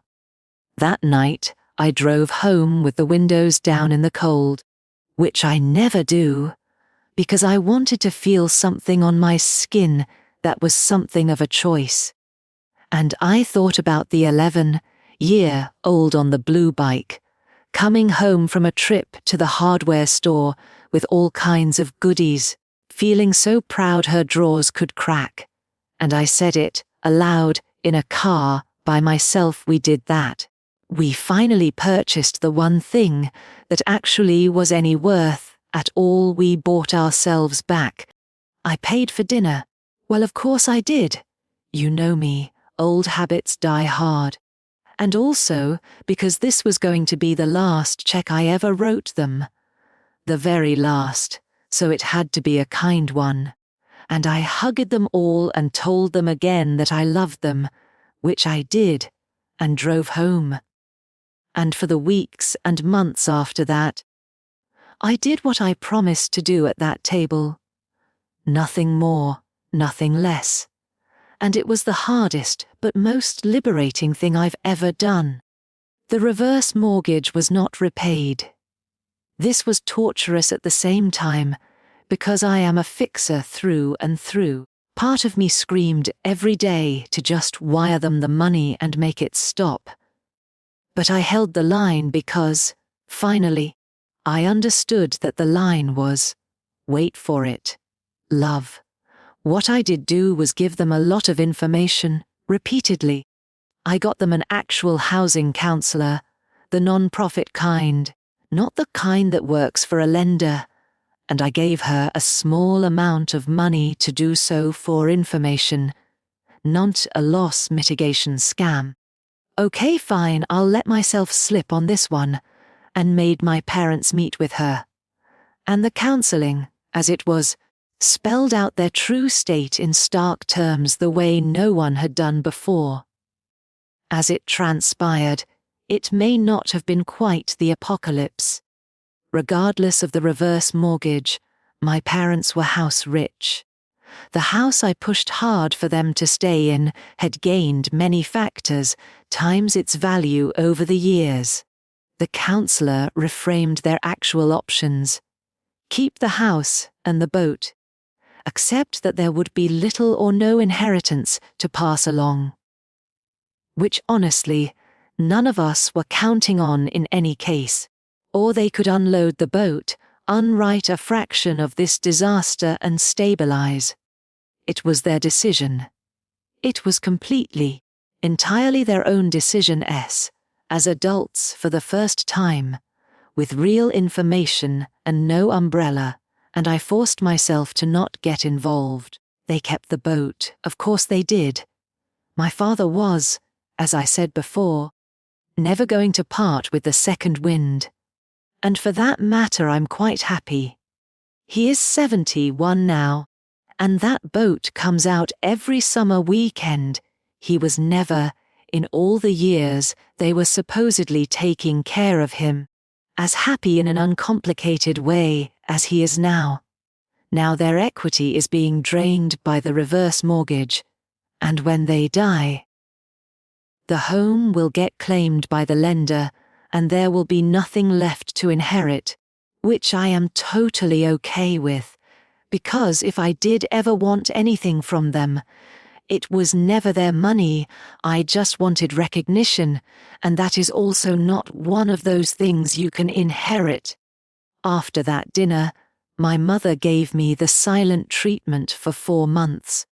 What I learned through Greg was that she was truly hurt, believing with all her heart that I had been malicious, that a good daughter would have simply paid, and that my principal amounted to an abandonment of her, and I let her be wounded.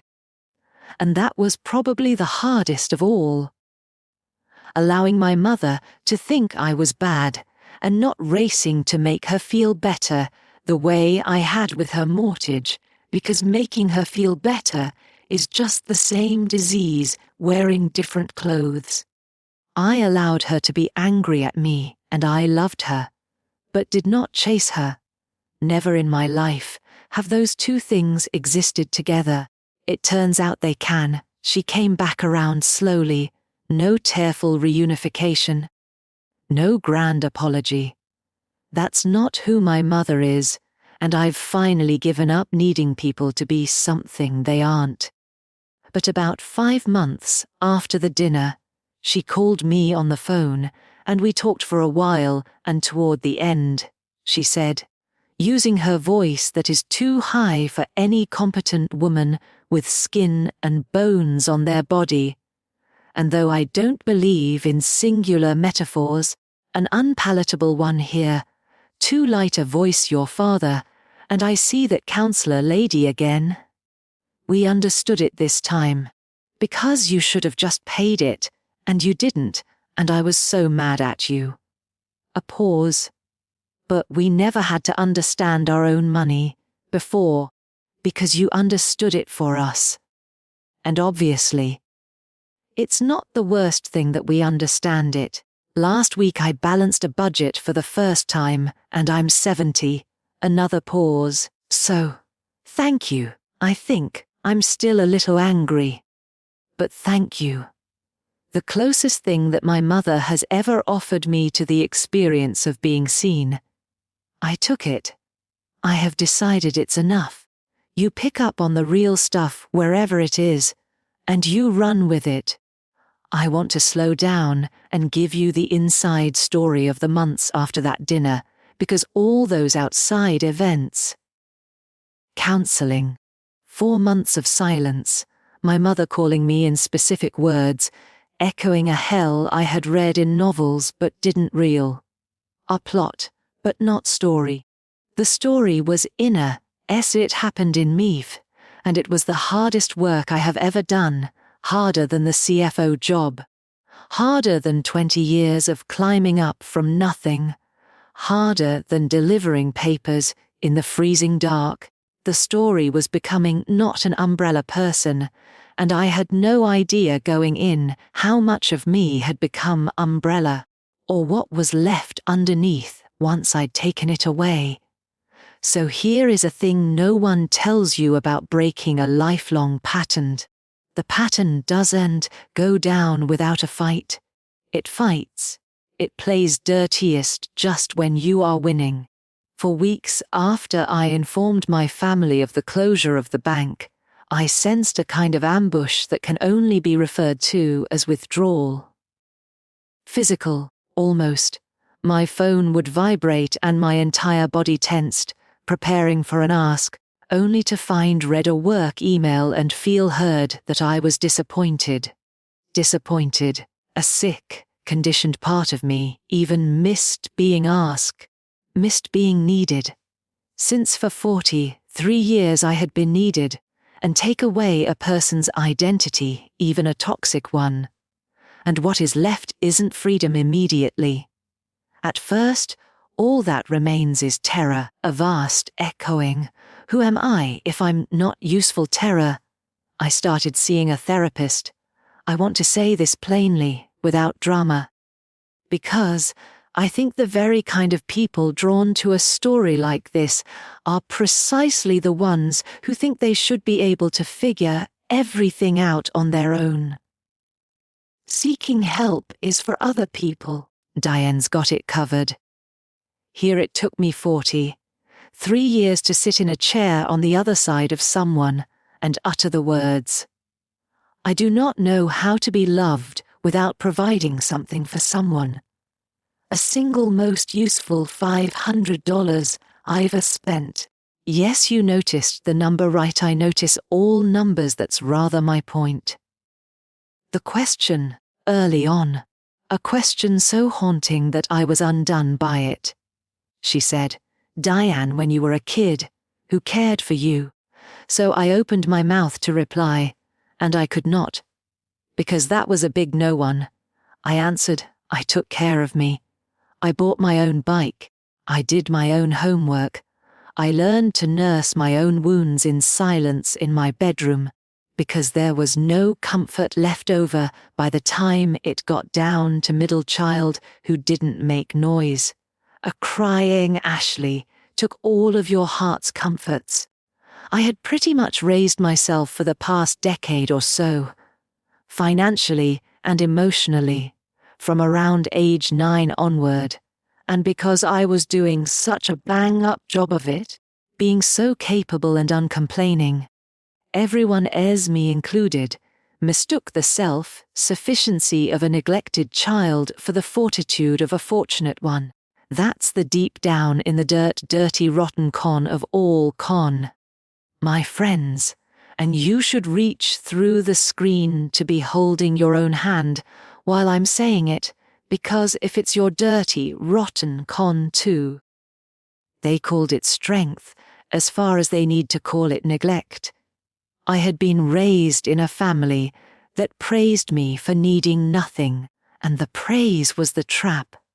A child who is praised for needing nothing learns to hush their needs, not make them known out loud, and someone who cannot need out loud can never be cared for properly, because care requires vulnerability of asking. By the time I learned to read and write, find myself able to spell the word ask, I had been trained away from its letters. I could donate $230,000. I was too proud to ask a friend to help me move a sofa at 43. I would have hired movers and kept the whole thing a secret, and congratulated myself upon being independent. But it was not independence. It was an injury I received a medal for, and so the labor, the real labor of those months was in knowing how to need, learning to ask. The check, writing stop not just to my family, but to everyone, a whole way I had bought my place in every room I'd ever been in. Then, there was an awful clarity. I did this at work too. That I was the CFO who never asked for help, who took in every crisis without a murmur, who let people lean on me and never leaned back, and therefore is respected and depended on and entirely alone at the head of a $2 billion fund. My family wasn't the only one with this pattern. The pattern was me. My family had taught me the shape of it, in a kitchen, with a bike, ages ago. I never planned for Greg to get involved in this narrative, but he did, and maybe it is my favorite part, and showed me the distinction between those who take from you and those who are just making a run for air wrestling with your body of water. Greg called me roughly 2 months after the dinner. To not ask for anything, which I noticed, as I notice everything, because in 46 years Greg had never called me without an ask. He called just to talk. We were both terrible at it. He had to be awkward somehow. We never knew what sistering was without a trade. There were no instructions. But he called, and over the next few months we clumsily, slowly built what had never been between us a real relationship. And what I also learned, like we did, was that Greg wasn't the bad guy either. Greg was the other type of victim in our family, where I had been shaped into the umbrella, overactivism, rescuer, given accolades for being a nobody. Greg had in turn been fashioned into his polar opposite, the golden boy, served everything on a silver platter with ribbons decorating it all for showing up and getting praised collectively, thus deprived him of that thing which truly builds character, surviving love of labor and fulfilling consequences. I had been entrusted with too much at far too young an age, and he had been given none at all, ever, and it had deformed us both, in respects that were twistingly symmetrical. And we had decades of back and forth, lives spent convinced that if only things had been different, the other side would be happy. One of those calls, a little drunk, only a bit different from always being a little drunk, and Greg told me, "Wasn't it funny? I thought you were the lucky one. People always said, 'Don't worry about Diane, Diane's put together.' And I thought, boy, must be nice. It must be nice to have it all together." That dinner, though, I hadn't realized until then that no one had ever taken care of you by holding it together. I was taken care of so much that I never learned how to walk. And you never got cared for properly at all, so running became what you did. And in your running everyone applauded your running, but no one ever asked why you never stopped. He was quiet for a second. "It's crazy, man, ha. We got the same wounds from different sides, yada da da. They only meant well, Mom and Dad, but, man, they worked both of us over hard." I cried when he said that. Not sad crying. The other kind, the type that occurs when someone finally notices the thing because you had completely surrendered hope anyone would notice. That was when my brother, the golden child, the taker, whom I'd harbored bitterness against for 40 years, he finally said the only thing that has been truly true about my entire life. "No one ever asked why you never got to sin. Stop. Greg is doing better now. Not healed. We are not healed. We simply get a little better or a little worse. This is all any of us do. But better. He took a real job, an ungorgeous one. And he's had it a year and a half, which may be some kind of record for him. And he called me on the day after he'd gotten his first raise to tell his sister, who understands money, that he had earned something. And that it felt different from being given something. It felt like ground under his feet. "Does your whole life feel like this?" he asked me. "Standing on things you built?" And I said yes. "So, no wonder. I bet you were all the time pretty fucking calm. Well then, no wonder you were always tired." Both true. Both finally seen. I should make you privy to what happened with the fund, because a story about a CFO that never mentions work again is a sin of omission, and I'm done with those. I was good at the CFO job. I remained good at it. Yet I modified my approach that the year after the dinner. In a way surprising to all, including myself. I wrote about how I stopped being the leader who took every crisis inside and allowed everyone to lean on her. I began to ask for help, which was awkward and uncomfortable, so I did it intentionally, delegating. I don't know about you, but here is my FYI I sent, in rooms where I felt previously that I needed to have all of the answers, instead of quietly drowning and calling it competence, admitted when I was at capacity.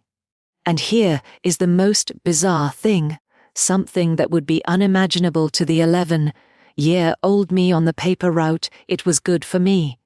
Not weaker, better. A team, a leader of which can be relied, but never leans in return to the team is fragile. People will simply wither away on the vine, as the boss silently does it all herself. They stepped up when I started allowing my people to carry real weight. They surprised me. The entire fund was fortified, not despite my needing them to succeed, but because of it. It turned out that what I had been taught to see as strength, wanting nothing, shouldering everything, was actually a lid on me and on all of you. And the minute I wrote all of this down, we were free. I have also started thinking about money differently. For all my lifetime, I even thought I knew what money is, the mechanics, structure and flow of it. I had to lose my family and discover who I was apart from them to understand what money is for. That money is not love, but my family taught me to speak them the same language. But what is money worth? And still I spent 43 years allowing the balance of my bank account and my productivity to masquerade for personal worth. Like any tool, money is only as good as the hand that wields it and the purpose that guides its use. For my family, money acted as a means of remaining childlike. For the majority of my existence in my hands, money was purchasing the love that I had no expectation of from simply being. Both of those are the misuse of the tool. Using the tool properly, I have yet to learn what that really looks like. But it feels more like paying to tell people what they need to know, and that they deserve an actual dignity, full place on this earth where their state of helplessness is not required, instead of maintaining systems where are still looking for that, dependent, which feeds the desire to keep me needed in order so I don't have to part with continuing effort into the hard work of just something real between one another. I spend money on just giving stuff away, significant amounts of cash, unless it's to strangers, through causes I've dived into where you can give cleanly, no table, seat transaction, no love for sale, and certainly no did you remember the umbrella go ragging. And I attribute it mostly to a single cause, which is the last thing I'll say for you today, the thing that made this circle complete. Now, before I explain the closing of the circle, I have to return once more, because there is one memory which has circled this entire narrative without as yet hitting landfall, and if you are still with me this far along, I think you deserve it, and maybe also that I need to finally say it. I was 10 years old. It was Christmas. That year had already been a tight one for money. Tight, in the way that money can be genuinely tight if you consider only stuff. I figured it out well enough by then that tight in our house was less about how much there was than where choices were made, how the money got spent for the loudest wants, and who got seconds as bread crumbs.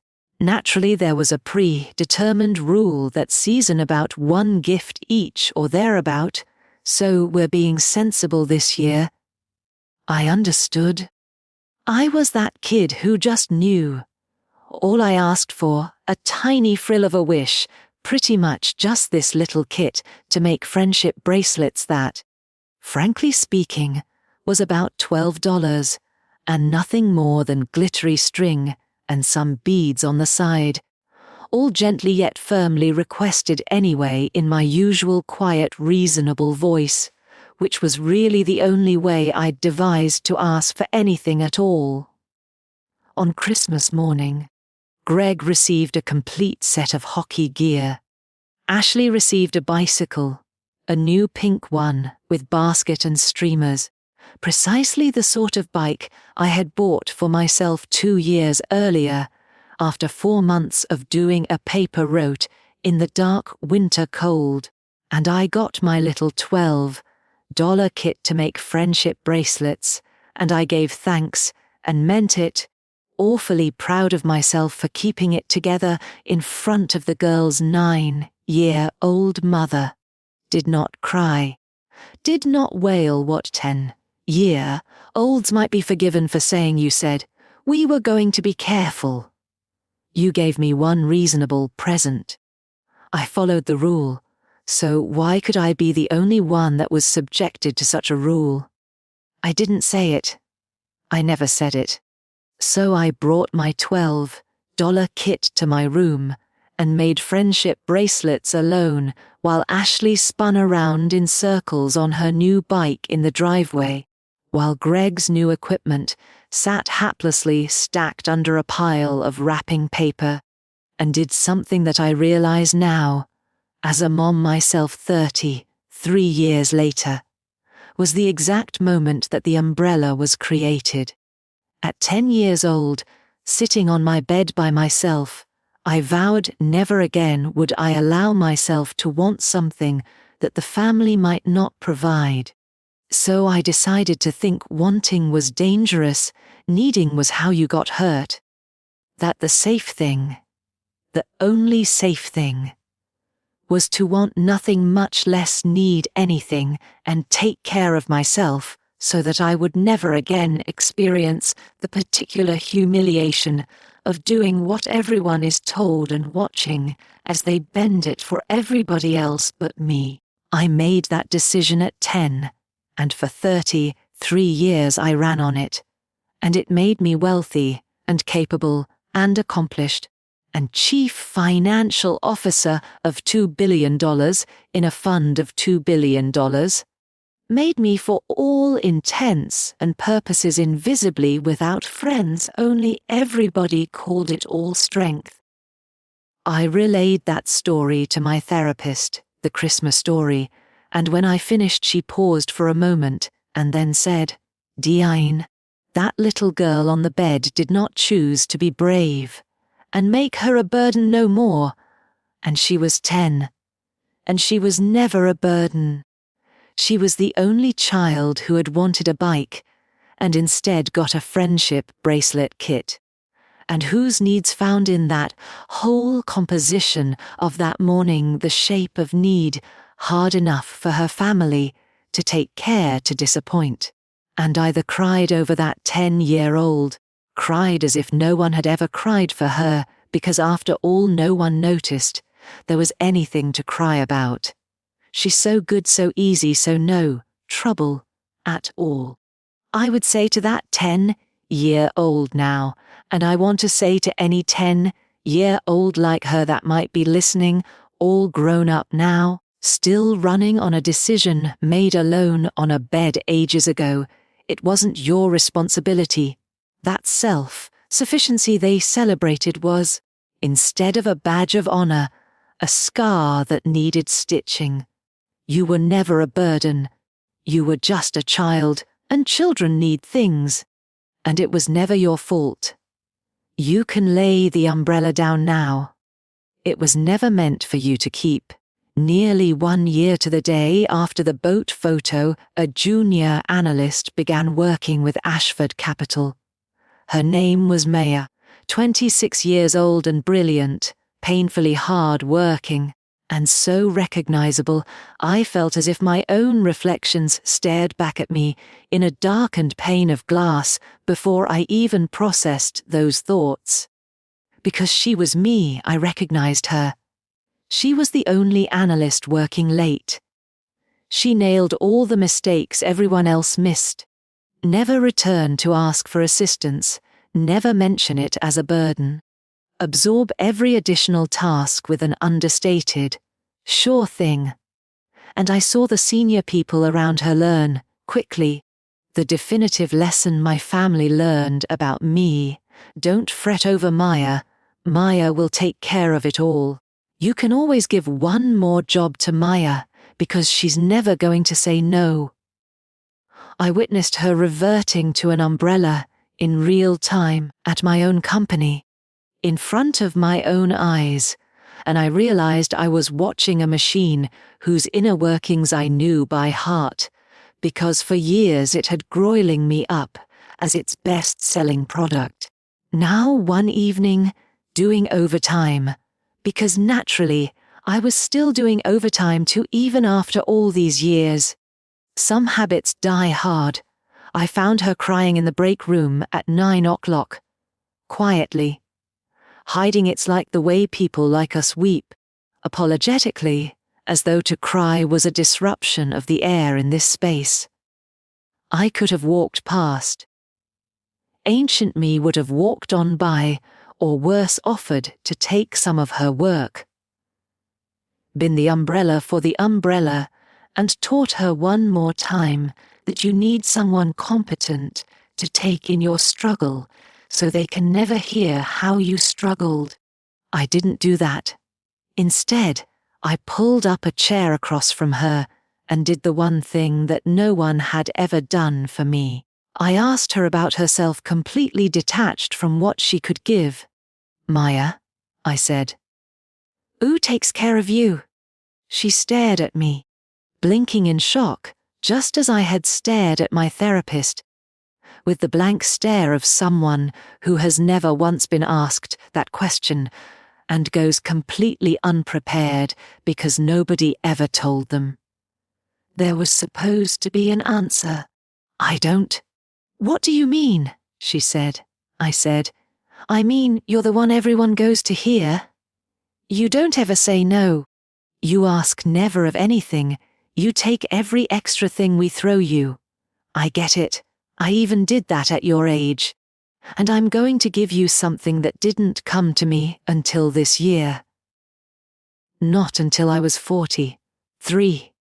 But because of my experiences last summer, I'm giving it to you now so you don't have the same long wait as I do." I leaned forward. "In October 2038, they will call it Strength, Maya. Here all of it will wear the name Strength, and you will glow in praise under the belief love. But it's not love, as that's the only form of reciprocity available to you. However, not needing anything is not powerful at all.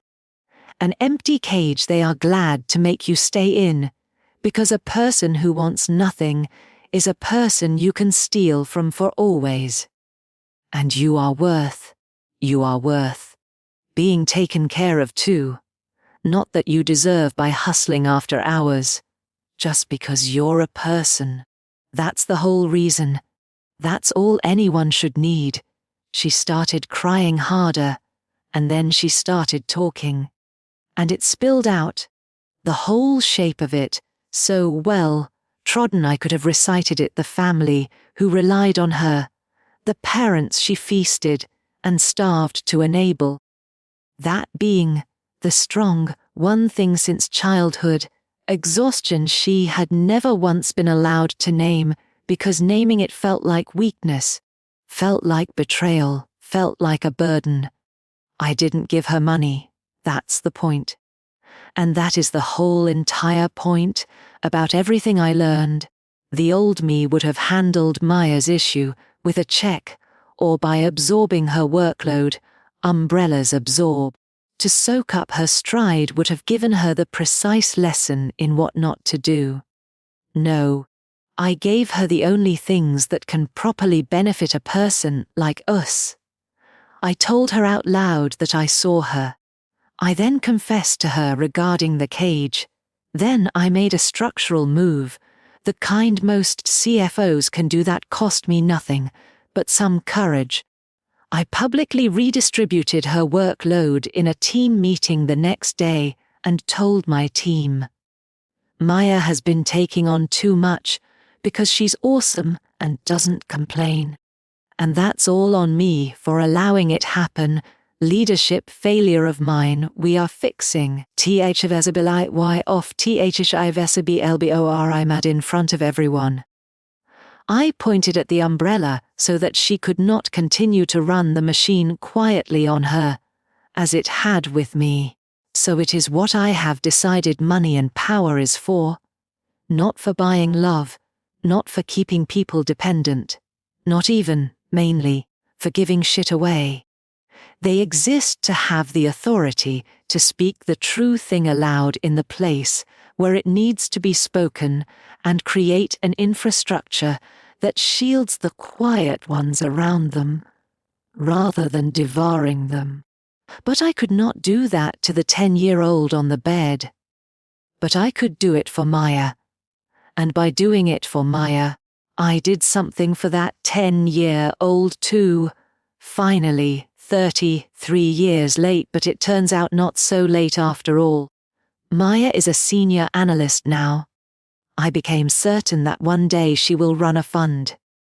So last month she walked into my office, shut the door and said, "I need to ask for your help with this thing, and I am practicing asking instead of taking care of it. So, this is me asking, and I have rarely in my life been so proud of another human being.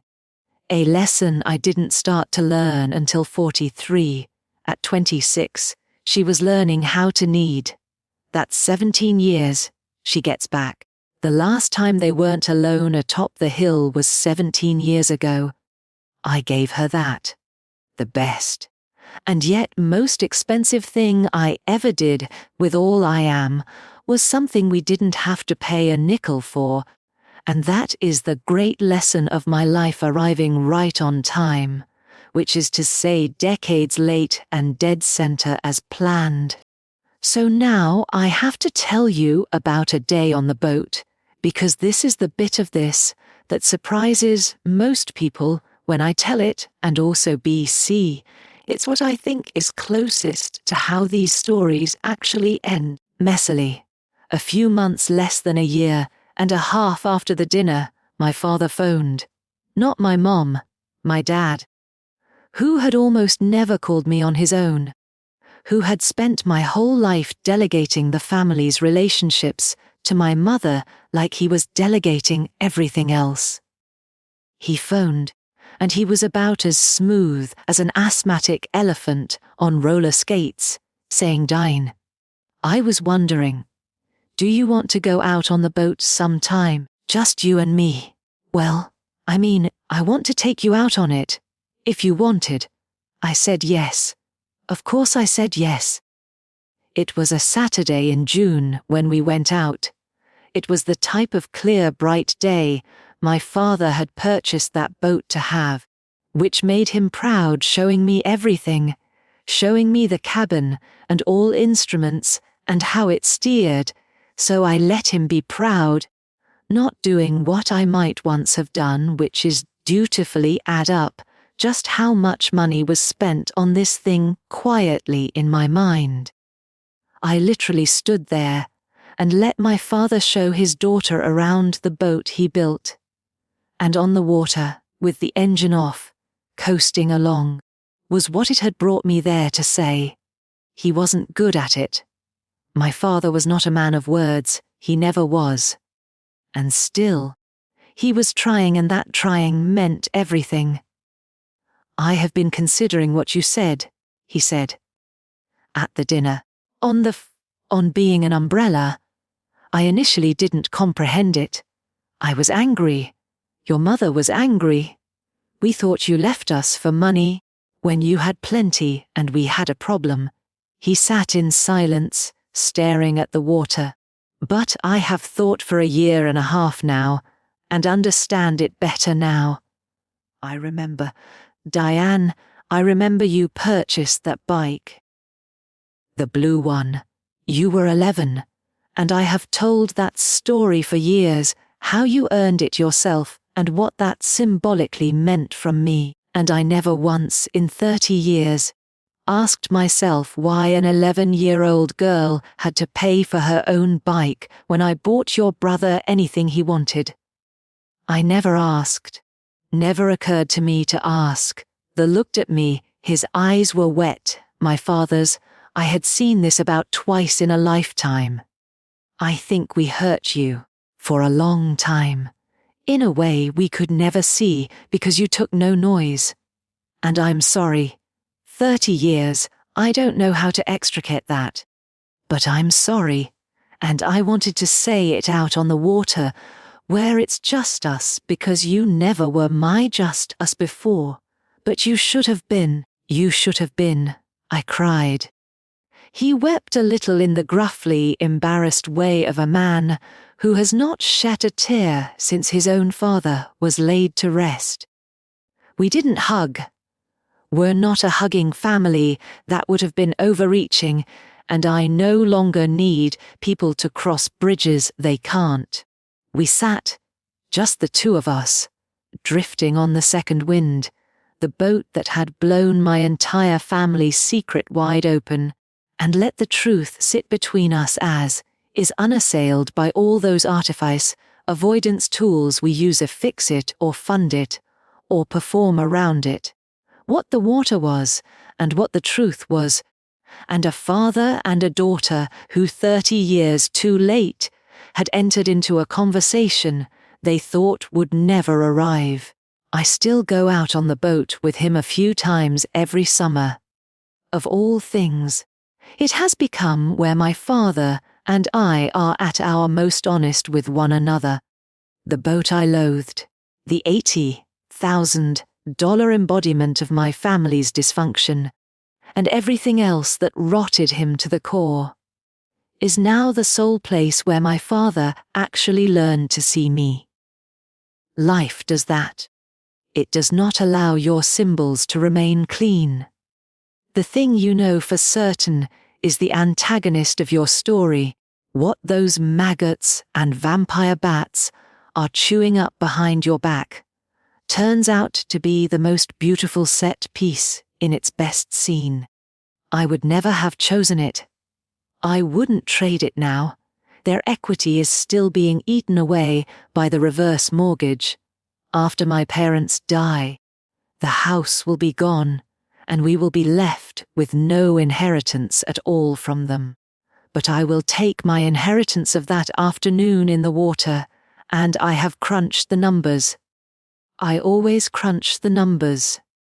And, believe me, that afternoon is more valuable than the house ever was. When I tell this story, people ask me about the title. The loan that wasn't a loan. They assume it means the $500. Money that my mother promised to repay, but didn't, and which was never a loan in the first place, just an extraction dressed as one. And it's true, right? I mean, that's part of it. Every loan my family ever borrowed from me, all $230,000 of them, was a loan that wasn't really a loan. We both at no time in this conversation ever expected the money would be coming back. The loan was merely the polite fiction that we gave each other so no one had to utter the true word, which was tribute.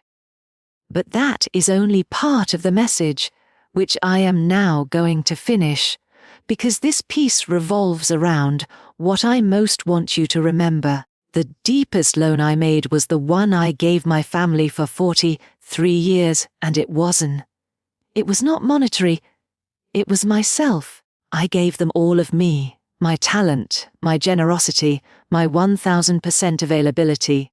My need to be needed strength, and kept telling myself it was as simple as a loan, that one day I would be paid back in love and seen for who I really was, that there would be a chair pulled out for me at this table through the sheer power of everything I safely offered up.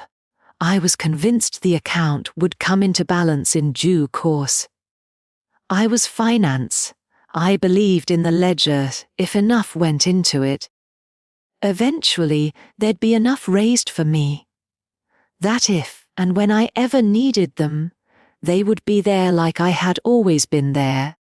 It was a loan that would never be paid back.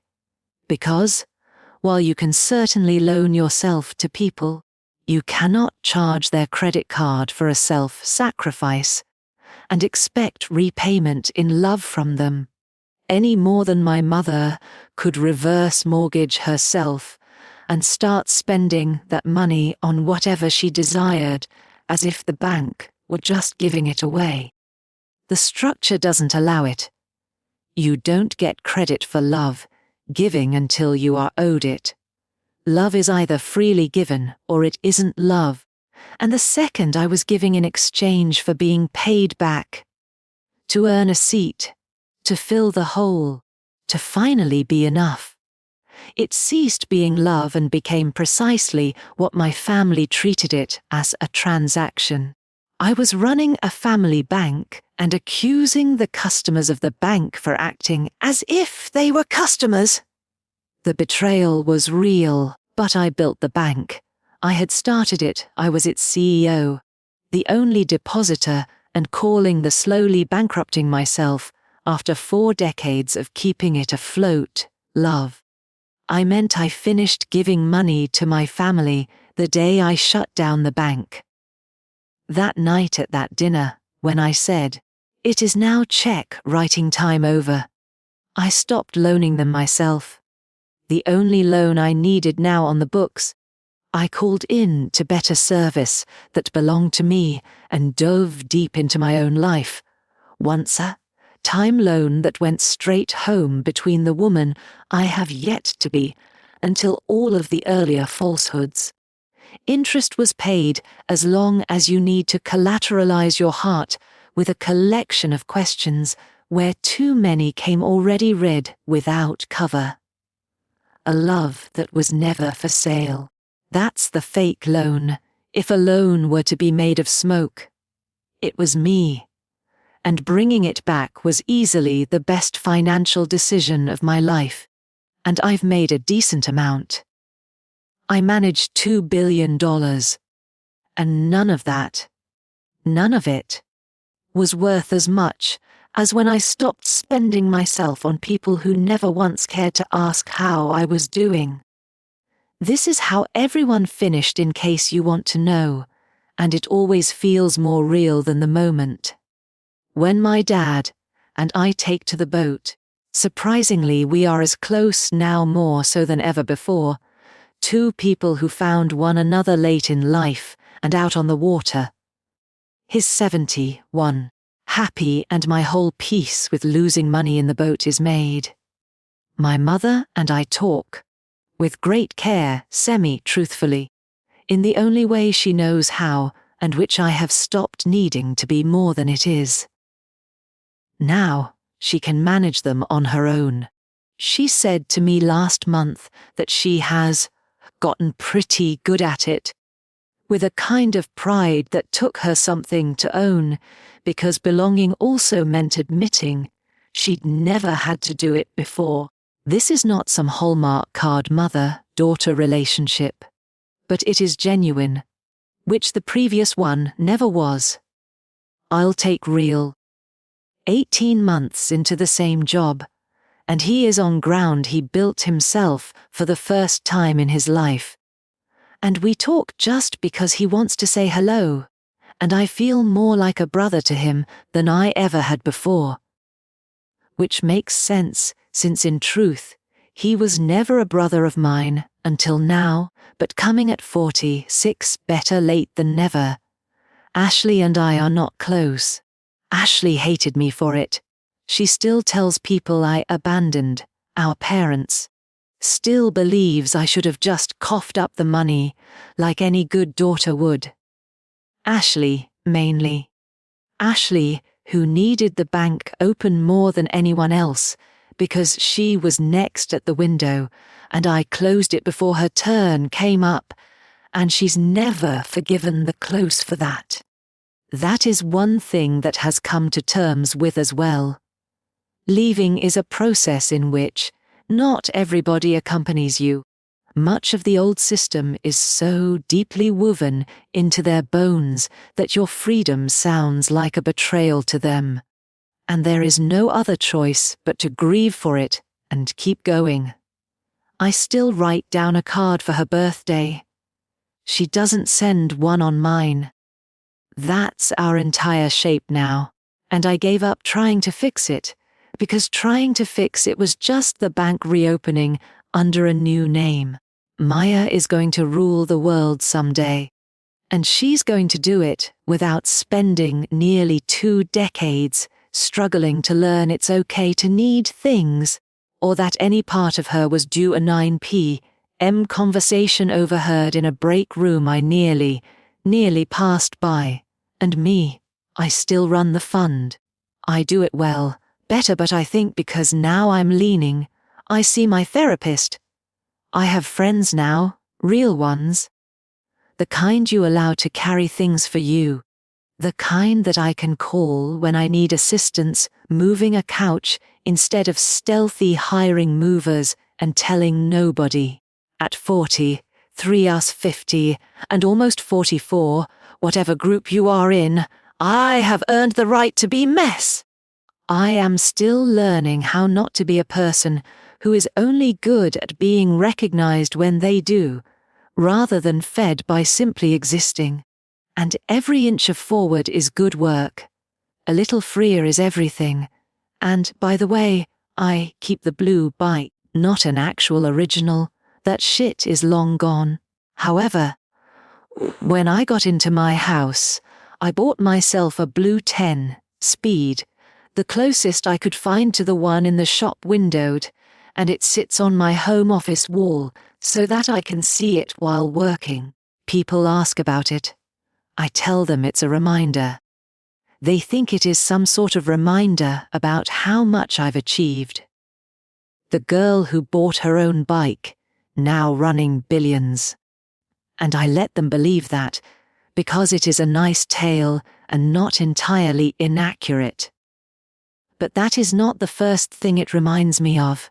It reminds me of an 11-year-old rising at 5:30 in the cold dark to get a thing her family ought to have simply given her, and being rewarded for it, and mistaking that reward for love, and starting on 30 years of purchasing everybody else's bike, however the bike of her own soul. It reminds me of the price of being the strong one. It serves to keep me from ever doing that to Maya or anyone, and, most difficult of all, to ever do it again to myself. The bike isn't a trophy, it's a warning. I get a glimpse of it every morning, and I remind myself, and I want all the bags closed still. I want to remain unfettered. So the last sentence let me say to you, ONTHE sheed, because I know exactly who is still listening at this stage of such an extended story. It's you, the reliable one, the capable one, the one your family calls when they need something and forgets when they're done. So do you get to be the person who gives and is never once asked if you're okay. The umbrella. I know you're there because I was you. For 43 years, and I guarantee you were about to close this video right now, because some part of you feels guilt right now over taking 60 minutes for yourself instead of someone else. Here is what I would like to give the one who gives everyone else everything. You are not a bank. Your value is not your utility. The love you are paying for with your eternal giving is not love. It is rent, and you have paid rent your entire life to sit at a table that should be yours without asking. You may need stuff. You are allowed to ask, so you can say the check writing ends. With your money, with your time, with yourself at that very moment. And those who go when you do were never coming for you in the first place. They were only sticking around for the bank. Closing the bank will be like losing it all. At first, it will feel like terror, like withdrawal, as if abandoning the only identity you have ever known. And then, bit by beautiful bit accrued on top of this terror, you will come to have a thing you've never in the entirety of your wonderfully able, yet catching up self-indulgent life had you. Yourself you gave away at 10 or 9, or whenever it was that needing was a threatening thing, and you set off to supply your own everything. That self is still there. It has been waiting this entire time. It's the one loan in your life that will be repaid. Correct. Eventually a call home. It was just an everyday Tuesday when I called mine home due to a boat picture. You don't need a boat. You only have to decide that once you are more than what you do, and then have to decide all over again tomorrow and the next. Until, one day, you get up and you are free and you look over at whatever your blue bike is in your life, be it a puppy or just moving back home, and you hold the bank shut with your hand and smile. You live. That's my whole story. The phone call for $500, one named, the second wind. The difference is a mortgage in secret, out of love and the self held hostage to fear, a hole. If you have ever been the umbrella, the reliable one, the feelings bank, let me know in comments. What is the one thing your family borrowed and never paid back, money or otherwise? I read each one of them, all of them, every night, because I know exactly who you are, and I want you to know that there is someone out there seeing you. Someone is finally asking the question, are you okay? Subscribe to hear more about the quiet ones who eventually found out that maybe the quiet ain't working. Tell me in the comments if you need anyone else is needed to see this umbrella. Get some sleep. Yes, you sleep, not your computer, for once. You have splurged enough for others. I'll see you in the next one.